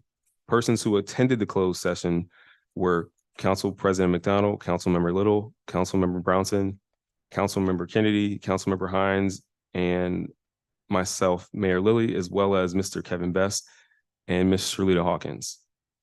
And the authority that it was closed under was subsection 3-305. The reason was 7, to discuss the pre-annexation agreement and obtain legal advice. And then the actions that were taken are none. That closed session ended at 7:35 p.m. Madam Clerk, is there anything else we need to add? All right. Mr. Best, anything else we missed or need to add? No. Thank you, sir. Madam Clerk and Mr. Best, I apologize for that oversight. All right. At this time, we'll move to Resolution 91-23. This is a resolution of the mayor and council of the town of Forest Heights, Maryland, appointing Chief Anthony Reese as an interim town administrator while jointly serving as chief of police for the Forest Heights Police Department. This is introduced by myself, Mayor Lilly. Discussion. And if I might just provide a brief overview, we have a vacancy in the role of office of town. We have a vacancy in the role of town administrator currently, and we must fill this role within 90 days according to our charter. We have been interviewing candidates to permanently fill the role, but it's going to take just a little bit longer for us to get that person onboarded, for them to take an opportunity to give notice at their current employment, and for them to be fully hired and onboarded at the town. So in the interest of preserving the good government and management of funds and of staff, we are looking to appoint Chief Reese as an interim town administrator. He'll have all the duties of town administrator, and then he'll also oversee the police department. This is for a limited period of time. In the resolution, it calls for up to 90 days, but we anticipate that it could be less. And if it is less, if a candidate that we choose is successful through their background check and also through accepting the offer, this period could end as soon as that person's start date begins. It also has a provision to pay Chief Reese an additional amount of money since he'll be holding 2 roles. And I also want to note that the charter outlines that the chief of police is one of the officers in the town who is allowed to hold 2 roles at once. And I'm recommending we do this to save the town resources, so we don't have to pay another interim administrator the full fee or the full salary of this role. And also because the chief has institutional knowledge and is intimately aware with the structure of the government, how things run, and can help us immediately since we have an immediate need. And with that, I'll open it up to discussion from council.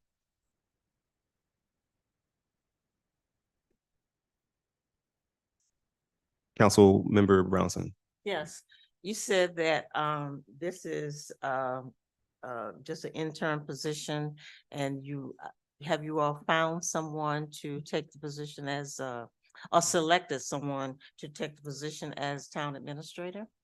We completed interviews and we have someone in the background screening process at this time. Okay, so when you do background, that means you're in the process of offering them the position? If their background checks out, we'll make an offer. Okay, so do you have an idea when all that might, the background and all and whatever else you need to do, how long that would take? Well, the background, I don't think will take long. Reference checks won't take long. What will take a longer period of time is this individual wants to give notice to their current employment and potentially turn over at the end of December or early January. So the person that you tentatively selected want to be able to come on board in late December or mid-January? Yes. And is that acceptable? I mean, that's fine? Yes, because this candidate meets the requirements of the ad that we posted. And interviewed well, scored well with the interview panel, which included the chief and council president. And yes, it's also possible it can happen sooner as well. Oh. But I just want to make sure that the town is prepared in case we need to be closer to 90 days. Okay. It's very likely it'll be shorter than that period. Okay, and you said that he would be, the acting town administrator, Chief Reese, would be paid additional funds, so that would be paid hourly? Mhm. Yes. So would that person have to clock in and let you know how many hours they're working as the town administrator? How would that work as far as hourly, paying them hourly? Well, how this would work is there's a timesheet that's submitted for the chief. And so actually, let me rephrase. The chief is salaried and the role is salaried. So what we can do is collect a timesheet for that, for those hours to be paid. Mr. Mayor. I'm sorry. Mr. Mayor, both positions are salaried positions. They're exempt from the FLSA. And it's just given as a salary amount. It's given as an hourly amount just for purpose. You need to do a calculation to find out what that will be in terms of an annual salary increase. So in other words, the hourly rate is just to give you an idea of what his increase is, bonus, if you will, for working two jobs. But you take that and you calculate it times the work week times the number of weeks in a year for. how that would I'm equate sorry. to a I salary. misunderstood your No, question. no, that's not what I'm asking. You're asking about, so he's going to be paid the amount that's listed in the resolution per week. No, you have down here, he be paid hourly and 800 per week. So how are you gonna determine when he steps from the chief of police to the town administrator? How are you gonna distinguish the two? Well, I guess I would move that we amend this resolution to, we can actually strike the per hour and just leave the per week. If I'm correct. Well, You could, but the dollar amount for the wage, if you will, is the wage for the salary. He's a salaried employee for both positions. So he's gonna get It's going to be part of combined this compensation. salary at the equivalent of 21.17 per hour. It's just an equivalency. I mean, to me, I think. He's not gonna keep a timesheet and he's not going to. Mr. No, if his salary, and the salary, say for instance, is $100,000 a year. So that's more than $21 and some an hour. Oh, okay, I see. So are you trying to figure out where the calculation came from? No, why, I mean, what is this? I mean, it's just not clear to me. Oh, okay. Well, thank you for clarifying. Now I can answer the right question. So the 2117 is half of the hourly rate that we're currently paying the special assistant to the mayor, Mr. Jones, for providing service in the office of the administrator.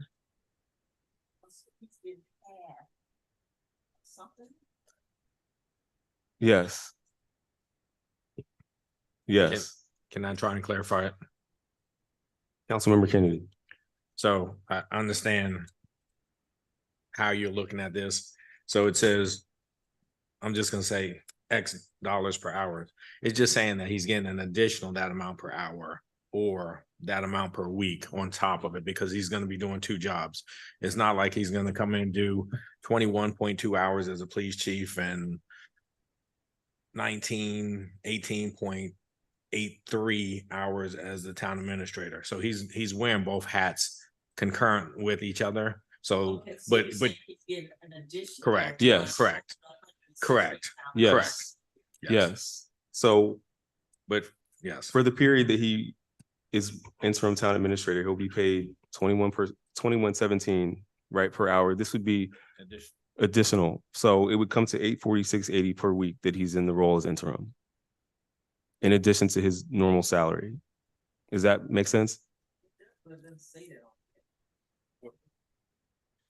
Well, actually, it depends on. It how says you as an read it. added salary of, Yeah, if you read it all together and don't stop and break it down, it actually says an added or additional salary of X per hour or X per week.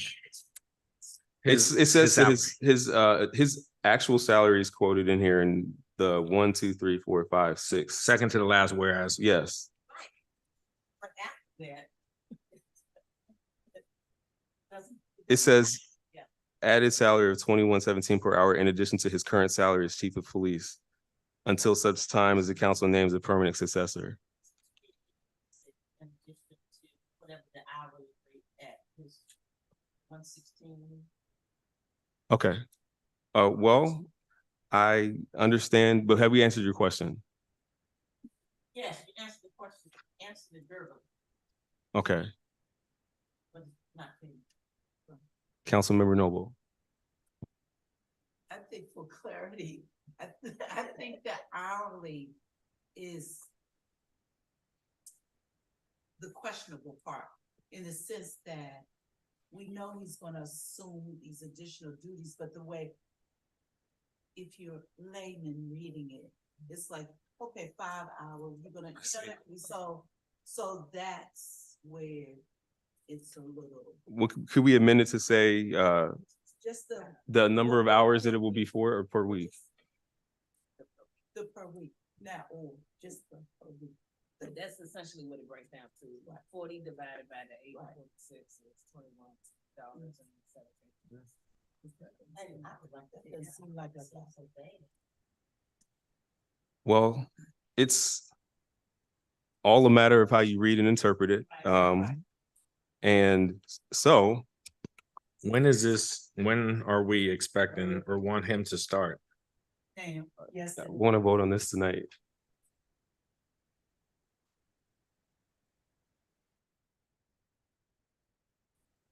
Any other questions? Okay. Let me just look at where the.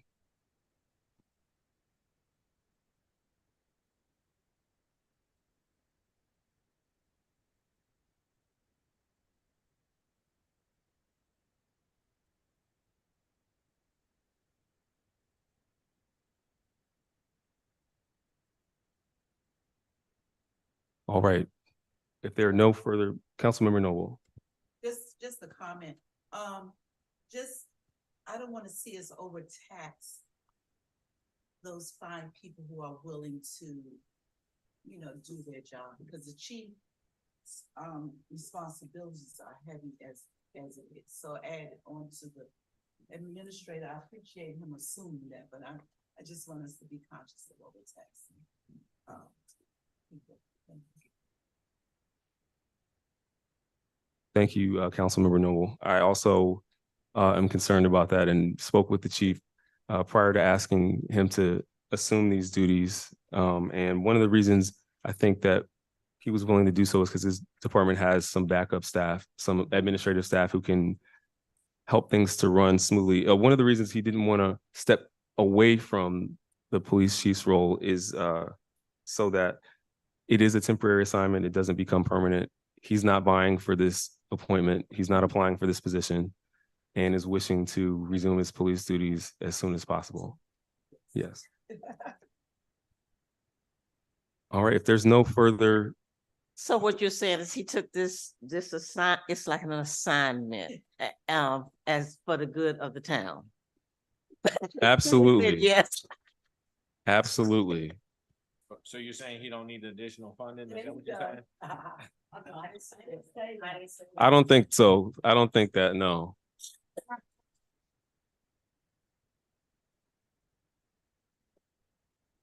Oh, right.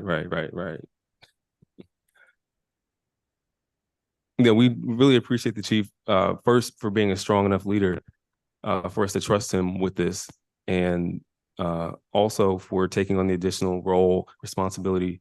We're gonna do our best to protect his work-life balance. I know as a police chief, it's not the greatest, but we wanna allow him to help us where he can without overtaxing him. So Chief, you can see the council's behind both you helping us out, but then also doing so within reason. We appreciate you stepping up, sir. All right, Madam Clerk,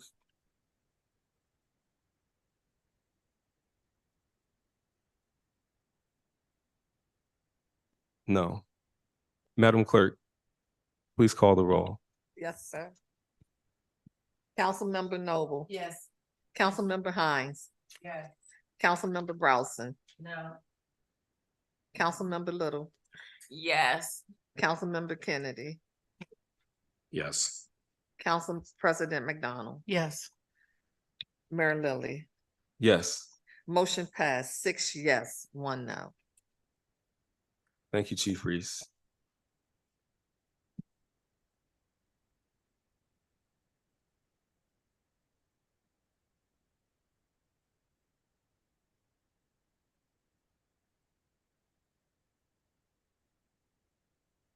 At this time, we will move into public period. There's a second public period this evening. That's under new business. Is there anyone who wishes to speak during the second public period this evening? No, sir. No? Okay. We'll now move into council member and mayor's reports, which I'm guessing they're going to go fast because it sounds like folks want to take a break. We'll start with Ward 1.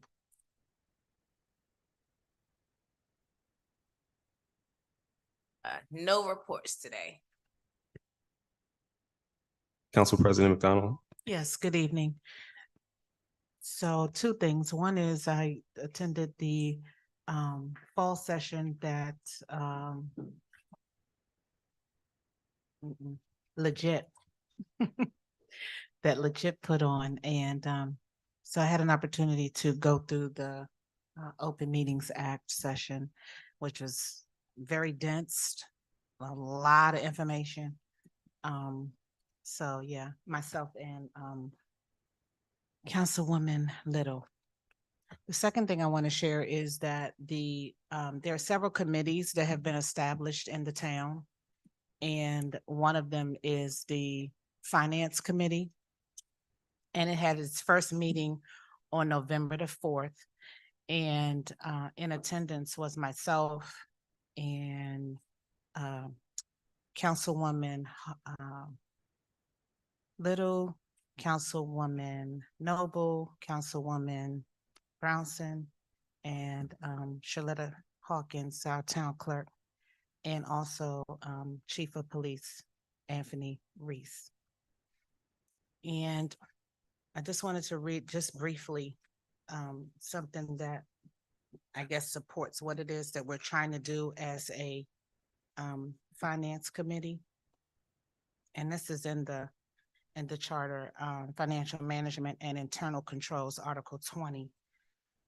The intention of this article is to ensure that reasonable assurance can be given the public that the town's assets are properly safeguarded and conserved, and that the town's elected and appointed officials are dedicated to preventing and detecting errors and fraud. And we would like to acknowledge that the mayor and Mr. Frankenfeld have put some things in place to assure checks and balances. But as a committee, we would like to propose the following: in accounts payable and accounts receivable, individuals' bookkeeping. We propose that each department head and the finance committee receive weekly reports. We propose that before each department head submits a budget, that it is brought before the council for review. We propose that each department head submit receipts in the respective financial systems. Lastly, we would like for the treasurer to advise us as a committee to make recommendations or things we should consider, or areas in the budget that we could streamline and make better use of town funds. We decided to meet bi-monthly, and we will consider that commitment as we are able to make progress. Thank you. Thank you, Council President McDonald. Great results, it sounds like, from the committee meetings, and financial management is very important in the town. So I'm glad council and committees are meeting again and can help to support that effort within the town. And also the other committees that met as well. Ward 2, who's gonna go first? Councilmember Kennedy, because I always go first with Councilmember Brownson. I remember that.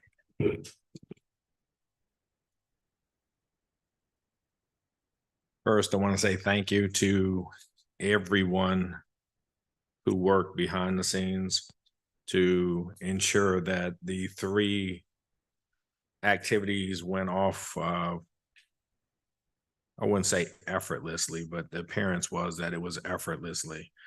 There was a lot of work that went behind all 3 of the events that happened Saturday.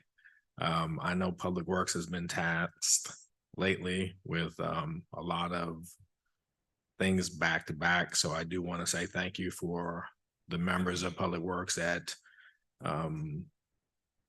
had to clear out everything and put everything away. That's not to say, you know, that the other people don't get the same thanks, but I definitely want to acknowledge Public Works for everything they've done for every function behind the scenes. Police department did an amazing job with the trunk or treat. Harvest Festival was phenomenal, like normal. The haunted house for some reason seemed to have got lumped in with the other functions, but it is independent. I do want to say thank you to 2 members who, without them, the haunted house would have not been able to go as smoothly as it did. And that would be Miss Lawson and Miss Cooney, because they were up there pretty much almost every day during the day and sometimes during the night. We also had committee meetings, but we had ours on Sunday. We discussed a few things, but if the members of the committee don't mind, I would rather talk to the departments first before, you know, addressing what we talked about. Correct. Okay, so I would like to talk to Public Works Department. And then if we want to discuss anything in public, we'll do it next meeting. Okay, but I think it was, I want to thank Councilwoman Brownson for suggesting that the committees meet, because it is long overdue. And I do see and hear by listening to Council President McDonald that ironically all 4 committees overlap and intertwine each other, whether or not you think so or not. So, and thank you everyone who came out. Reminder, these are free events. So let's keep them friendly and positive. Thank you. Thank you, Councilmember Kennedy. Councilmember Brownson. I just want to piggyback what Councilmember Kennedy said about the Public Works Committee. I know you probably want to talk to the department head initially, but I originally thought that we were going to bring something before the full council tonight. If you would like to, you can. I just But didn't want to, right I at just the didn't want to beginning. blindside Mr. Dool or the rest of the Public Works Committee or department. When you're talking about the, if you're talking about the tagging of the furniture. Well, if you'd like to, you can. Yeah, I just want to mention that with the Public Works meeting, we talked about the tagging of the equipment here, our assets. They have not been tagged and logged into a system where the auditor will know exactly what assets we have here on the property. There are assets in storage bins, garage, rooms, even in here, this equipment is not tagged. But I know that the police department uses a tagging system, and we wanted to introduce a resolution so that Public Works and administration use the same system to start tagging the equipment and the furniture and all the things that an auditor might need in order to do his report to account for our assets. And that was, I thought, the biggest thing that we got out of the meeting, that none of this equipment, I won't say none, but most of this equipment here is not tagged and logged in a system where it can be easily accessible. So we wanted to propose a resolution, we want to talk to the council to see if we can propose a resolution so that the public works and the administration can use the same tracking system that the police department uses. Thank you, Councilmember Brownson. I think that's so ironic. I had a conversation similar to that recently. So thank you for making that point. I think it's a great idea and it's something I definitely want to see. So if that's the case, then if we can get someone to draft a resolution, I know that Chief of Police already used that system. So we can, and it'll be a fee, of course, but not much, but we can get something going with that because it does need to be done, I think, sooner than later. I agree. That's one thing. And also, well, I was the chairperson of the Ways and Means Committee. And we discussed some things that we would like to see happen so that we can get some stability to the finances here.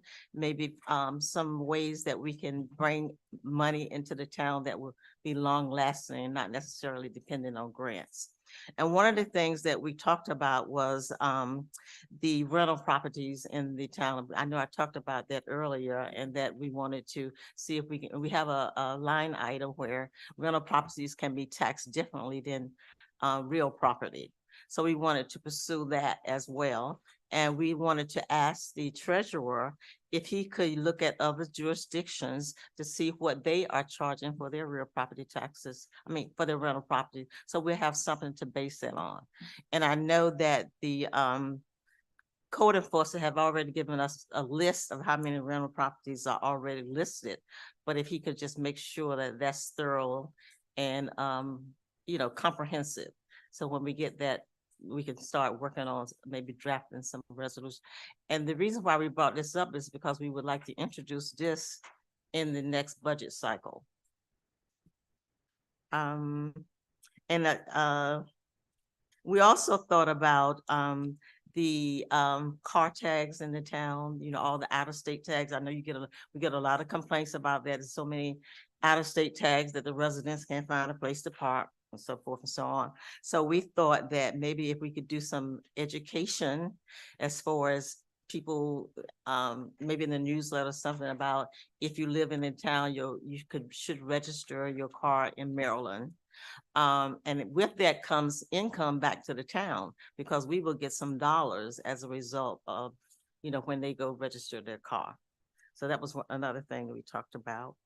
And then we talked about one more thing that will require some thought is the county sends back Forest Heights 50% of what they collect from for real estate taxes and things like that. So we pay for our police department. We pay for our trash collection. So we are actually providing a lot of services in the town that the county doesn't have to pay for us. So instead of getting 50-50 of the tax collected, maybe we should be getting 80-90 or something like that of the tax collected. So that's something that maybe, the lobbyists or the town administrator or whoever somebody can pursue, as far as we can get, constant dollars in the town that doesn't depend on grants all the time and not have to raise taxes for the residents. And those were the three things that we suggested and thought about in the Ways and Means Committee. And I want to thank the committee members that attended. That's all I have. Mr. Mayor. Mr. Best, you have something to add about the share of about Ways and Means? Oh, yes. I would recommend that you consider any recommendations you have for admissions and amusement tax ordinance. I'm sorry, repeat that. An admissions and amusement tax ordinance, particularly for National View. Okay. And that would be something that the lobbyists would take. Who would initiate that? How would that be? We can just do an ordinance? Normally, the town attorney would review it or draft it. But you're welcome to make the first stab at it and draft all you will, or No, make a recommendation. Okay, all right. I'll take that into consideration and we take it back to committee. And I think that's a great idea. So thank you. And I kind of believe that we will be asking you to do that. So thank you. And especially since you volunteered to add some Volunteer. some information. Thank you. Thank- That's a good way to get money. That's for sure. Thank you, Mr. Best. Councilmember Kennedy. One more thing. I don't know if y'all noticed. This is a November newsletter. It's nice to actually see a newsletter in the beginning of the month. So thank you for taking care of that. And more on that to come before tonight's meeting is over.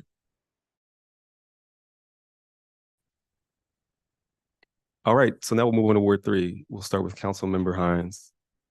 Because I'm switching it up tonight. Please go first. No, you go. Yes, you I always- do. Yes, about the meeting. That's okay. Is that true, Councilmember Noble? That's okay. Good evening. First, I just want to say to everyone that participated in the harvest, thank you so much. It was really nice. We had beautiful weather. You know, it all, was worked together, trunk or treat, the haunted house. And I'd really like to see that keep going. And I will, do my part. So thank you to everyone that participated and came out and wore the nice costumes. Hopefully we'll get some of those costumes. I don't know. I didn't see the newsletter, but maybe we'll get some of those costumes in the news. But next, I'd like to talk about that. We went, myself and Council President McDonald went to Annapolis, and we went to what is it? Open meeting, yes. And it was phenomenal. I thank you. We're certified, right? Right? Yeah, we are. Yeah, but thank you. So yeah, we learned a lot and it was really nice. And so thank you. That's all I have. Thank you, Councilmember Hines. Councilmember Noble. Yes, I just want to, I was on the Public Safety Advisory Committee along with Council Member Tanya Hines and Councilmember Kennedy. And we went on a field trip to the back of the building. So when he talks to Public Works and the chief, we'll leave that because the two kind of work together. So we did our tour and it was something. And then I just want to bring to the attention that we have Senior Spa Day on November 20th. That's on a Monday. From 10 to 2 in the building to serve our seniors over 65 with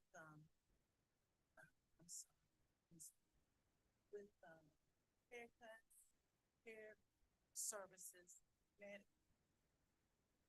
also I wanted to bring up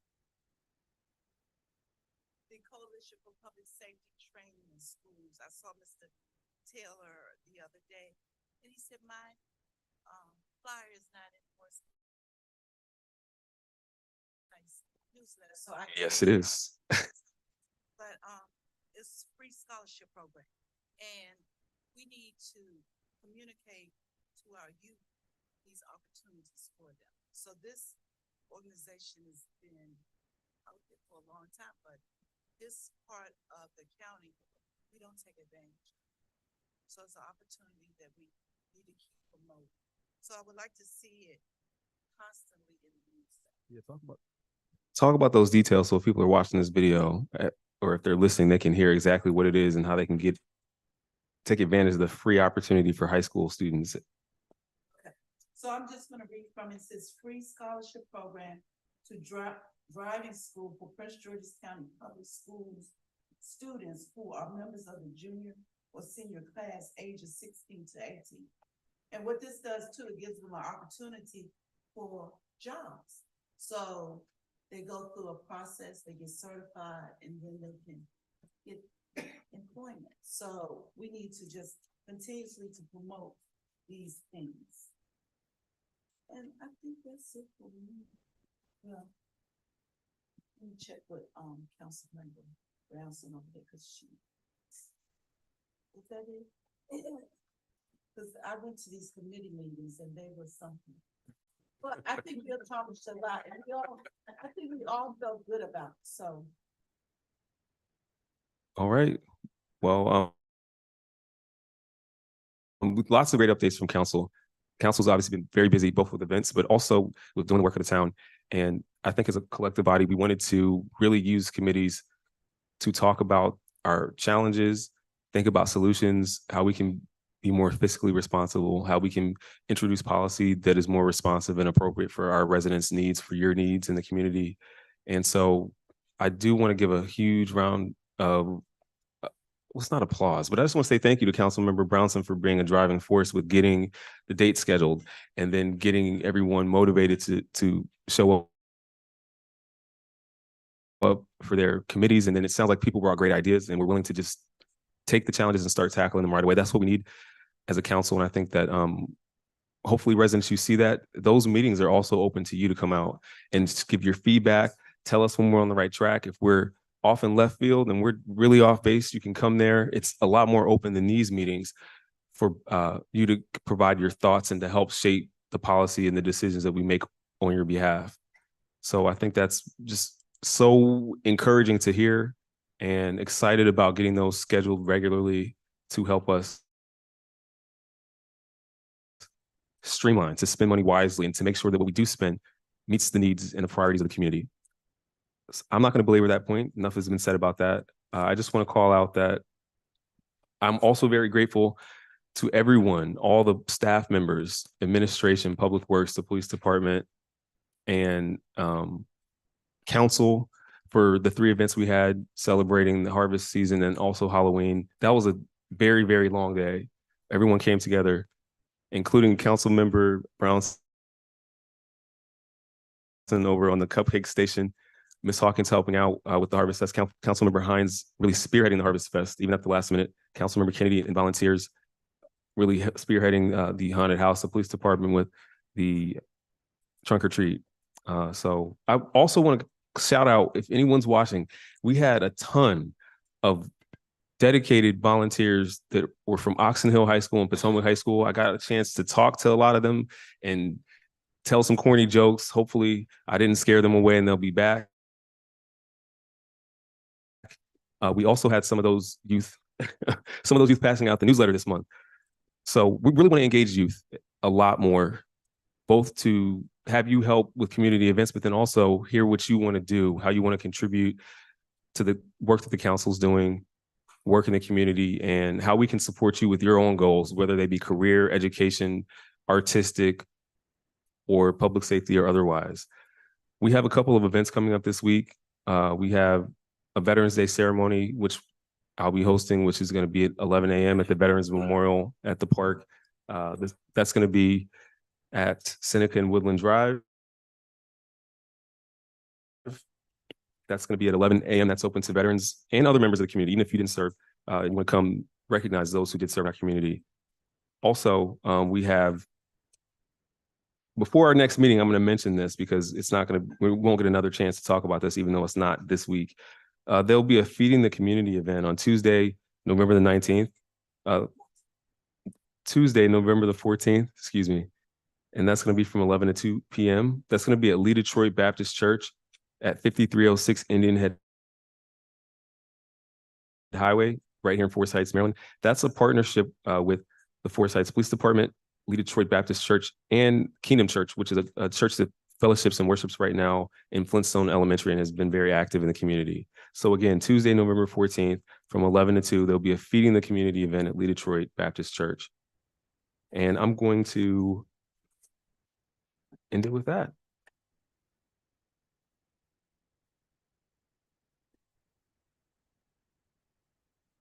Next, we will move into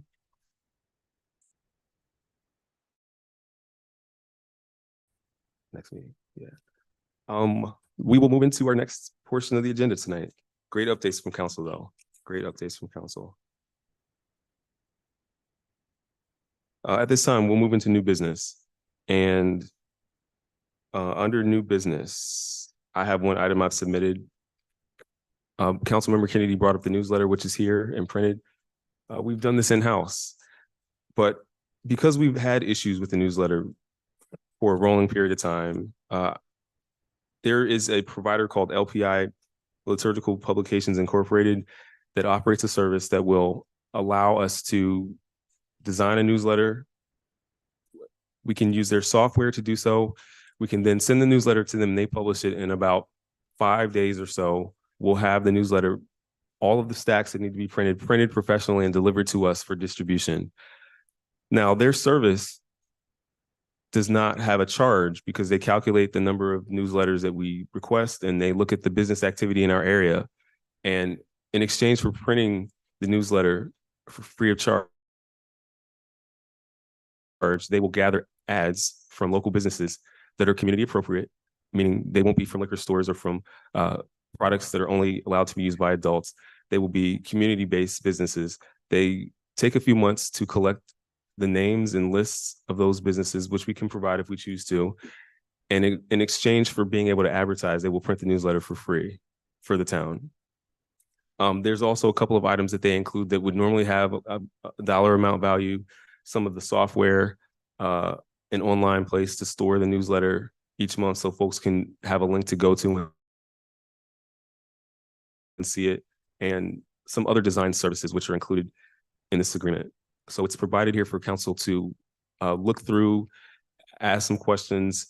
There is a 3-year length that they request that we work in this partnership with them, and that is because there is an investment of costs or some upstart costs that they won't recoup until a few years into the process. So 1-year agreements don't typically work with this organization. It takes a little while for them to get the money back that they project they'll earn. However, we can change the number of newsletters that we request if we see that we need more or less and have that evaluated to see if it still works with the calculation for them to print it for free. If we need additional copies, we can always authorize funds to pay for additional copies if needed. And this is, again, in response to us spending out our newsletter budget a little faster than we wanted to, looking at a solution that would help us both get a high quality print consistently without bogging down the resources of the printers in the town, and then also keeping the cost down long term. There's not a resolution yet, but once council has a chance to look at it, if you want to pose any suggestions or just pick out any questions you may have, we could entertain a resolution in the future if it seems feasible. Yeah, I had a chance to look at it. I have some questions. So the advertisers in the area, will they be paying LPI for advertisement? Yes. Suppose they don't want to pay to have advertising. I noticed here that they said that the provider shall provide to customer all benefits outlined in the agreement, provided 28 spaces of advertising sponsors is maintained at all times in the term of this agreement.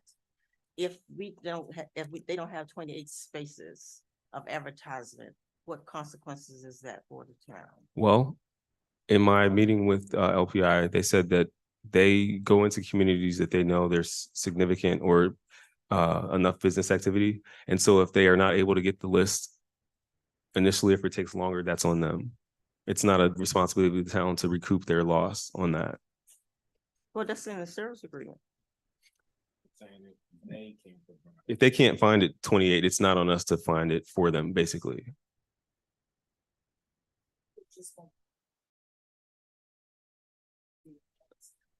So they can still publish the paper, print it for us without, and they can get any money back? Well, they may not have all 28, but it doesn't mean they won't have, that they'll have 0. Okay. Yeah. Also, with the ads that they decide they're gonna put in, is there a disclaimer that the town doesn't, what's the word? What's the word? Endorse. You're right, yeah, something like that. Good question. Mr. Best. How would we handle a situation where we make sure that ads included in the newsletter aren't endorsed by the town just because they appear in the newsletter? Is there anything we need to be aware of there? Typically you'd put it in disclaimer on the ad pages. I think one of my concerns reviewing the contract before, and I see they've changed it from 5 to 3 year term, is exclusivity provision. Would this contract prevent the town from issuing its own independent newsletters or election newsletters, special newsletters whenever it desired to do so? Was that addressed? No. In my conversation with LPI, they would not exclude us from printing other newsletters or even printing additional copies of the newsletter. One thing they have a question about, I'm still waiting for an answer on, is if we were to print copies of the newsletter that had the ads in it, right? Additional copies of that. That I think is where their concern is, because they're getting paid from folks who do the placement of the ads. But as far as printing our content, if we want to print an additional newsletter, we want to print copies again, we can do that. But we should be printing our content and not the advertising content. I have another question. Have the company, are you familiar with the company and what their, what's the word, their mission statement and, because I kind of looked up the company and I'm hoping I'm looking up the right one. And it appears to me that it is a, I'm trying to be politically correct. Sure, just share it. It seems like it's a religious organization that have their values advertised, because it looked like most of the advertising they did was for religious organizations. So I'm just wondering, is this a organization that we want to look at and give our dollars to? Well, that's a question for council to decide. We won't be providing them any compensation. However, I did have the representative that I met with leave some samples of actual newsletters to go out to other communities and organizations for council to review. So I have those tonight. I'll distribute. Okay. So you can take a look. And as an example, the town of, or the borough of Lebanon in New Jersey has advertisements. They're from a variety of different types of businesses, food establishments, real estate, and other services like that. So. No, right. I'm sorry? Have they done some work with municipalities? Yes, they're actually signing on with a lot of municipalities in the area. They were at MML. That's actually where we connected. They were at MML over the summer in Ocean City. And so they're looking to do a lot of work with the municipalities. And like I said, I have a newsletter from a municipality in New Jersey that I can share as an example of what that town is doing. Council President McDonald. Got a question. It says here, customer will have unlimited access to providers' web-based service for content submission processing. So who in-house will be doing this? Who will be doing the submissions? Who? I'm sorry. Who will be submitting the newsletter content? That will happen from the administrative team. Okay, was this the only provider that does this kind of work? Well, this is the only one I've identified so far that has this model.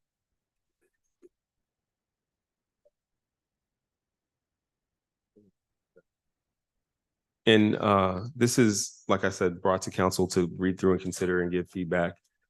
It's an option to help us reduce the cost of producing the newsletter and also have it done printed professionally. And also take advantage potentially of some of the services that they offer as far as doing design and getting it together professionally. But we would be responsible for making our own copies. No, they would print the newsletter and deliver it to us within about 5 days from submission. Okay. They would deliver it to us to distribute. Right. Which means that could still be delivered by Public Works or local mail.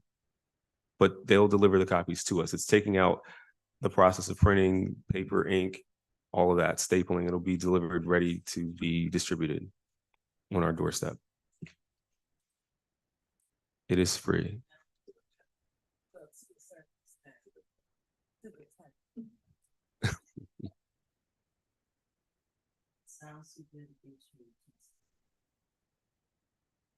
If there, are there any other questions? Did you have? The newsletters that they do send us, they claim to, we're not too fond of them, and we just keep them in a pile or something. Well,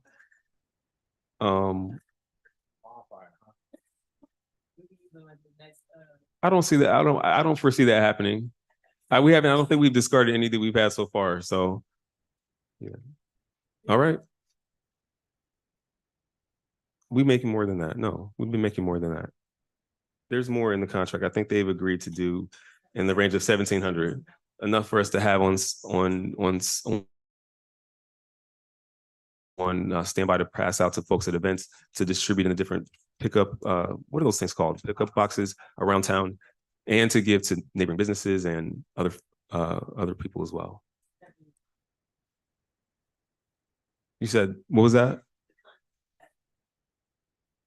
Or what is that, Councilmember Robinson? Oh, well, you don't think the content is good? Well, maybe not. That's okay. That's okay. So I don't want to belabor that point. That's there, and council can consider that. And if we want to move forward, we can do a resolution in the future. It does take a little bit of time to get up to speed, though, so it doesn't happen overnight. So this would probably be something that would come online in April of next year at the earliest. It takes some time for them to go visit the businesses and get them logged into their database and ready to produce ads, and also to get our staff trained. And that's also another component that's there. They'll help the staff organize the newsletter in a way so that it's printed effectively and efficiently. And so there's that piece. And with that, there's no other new business.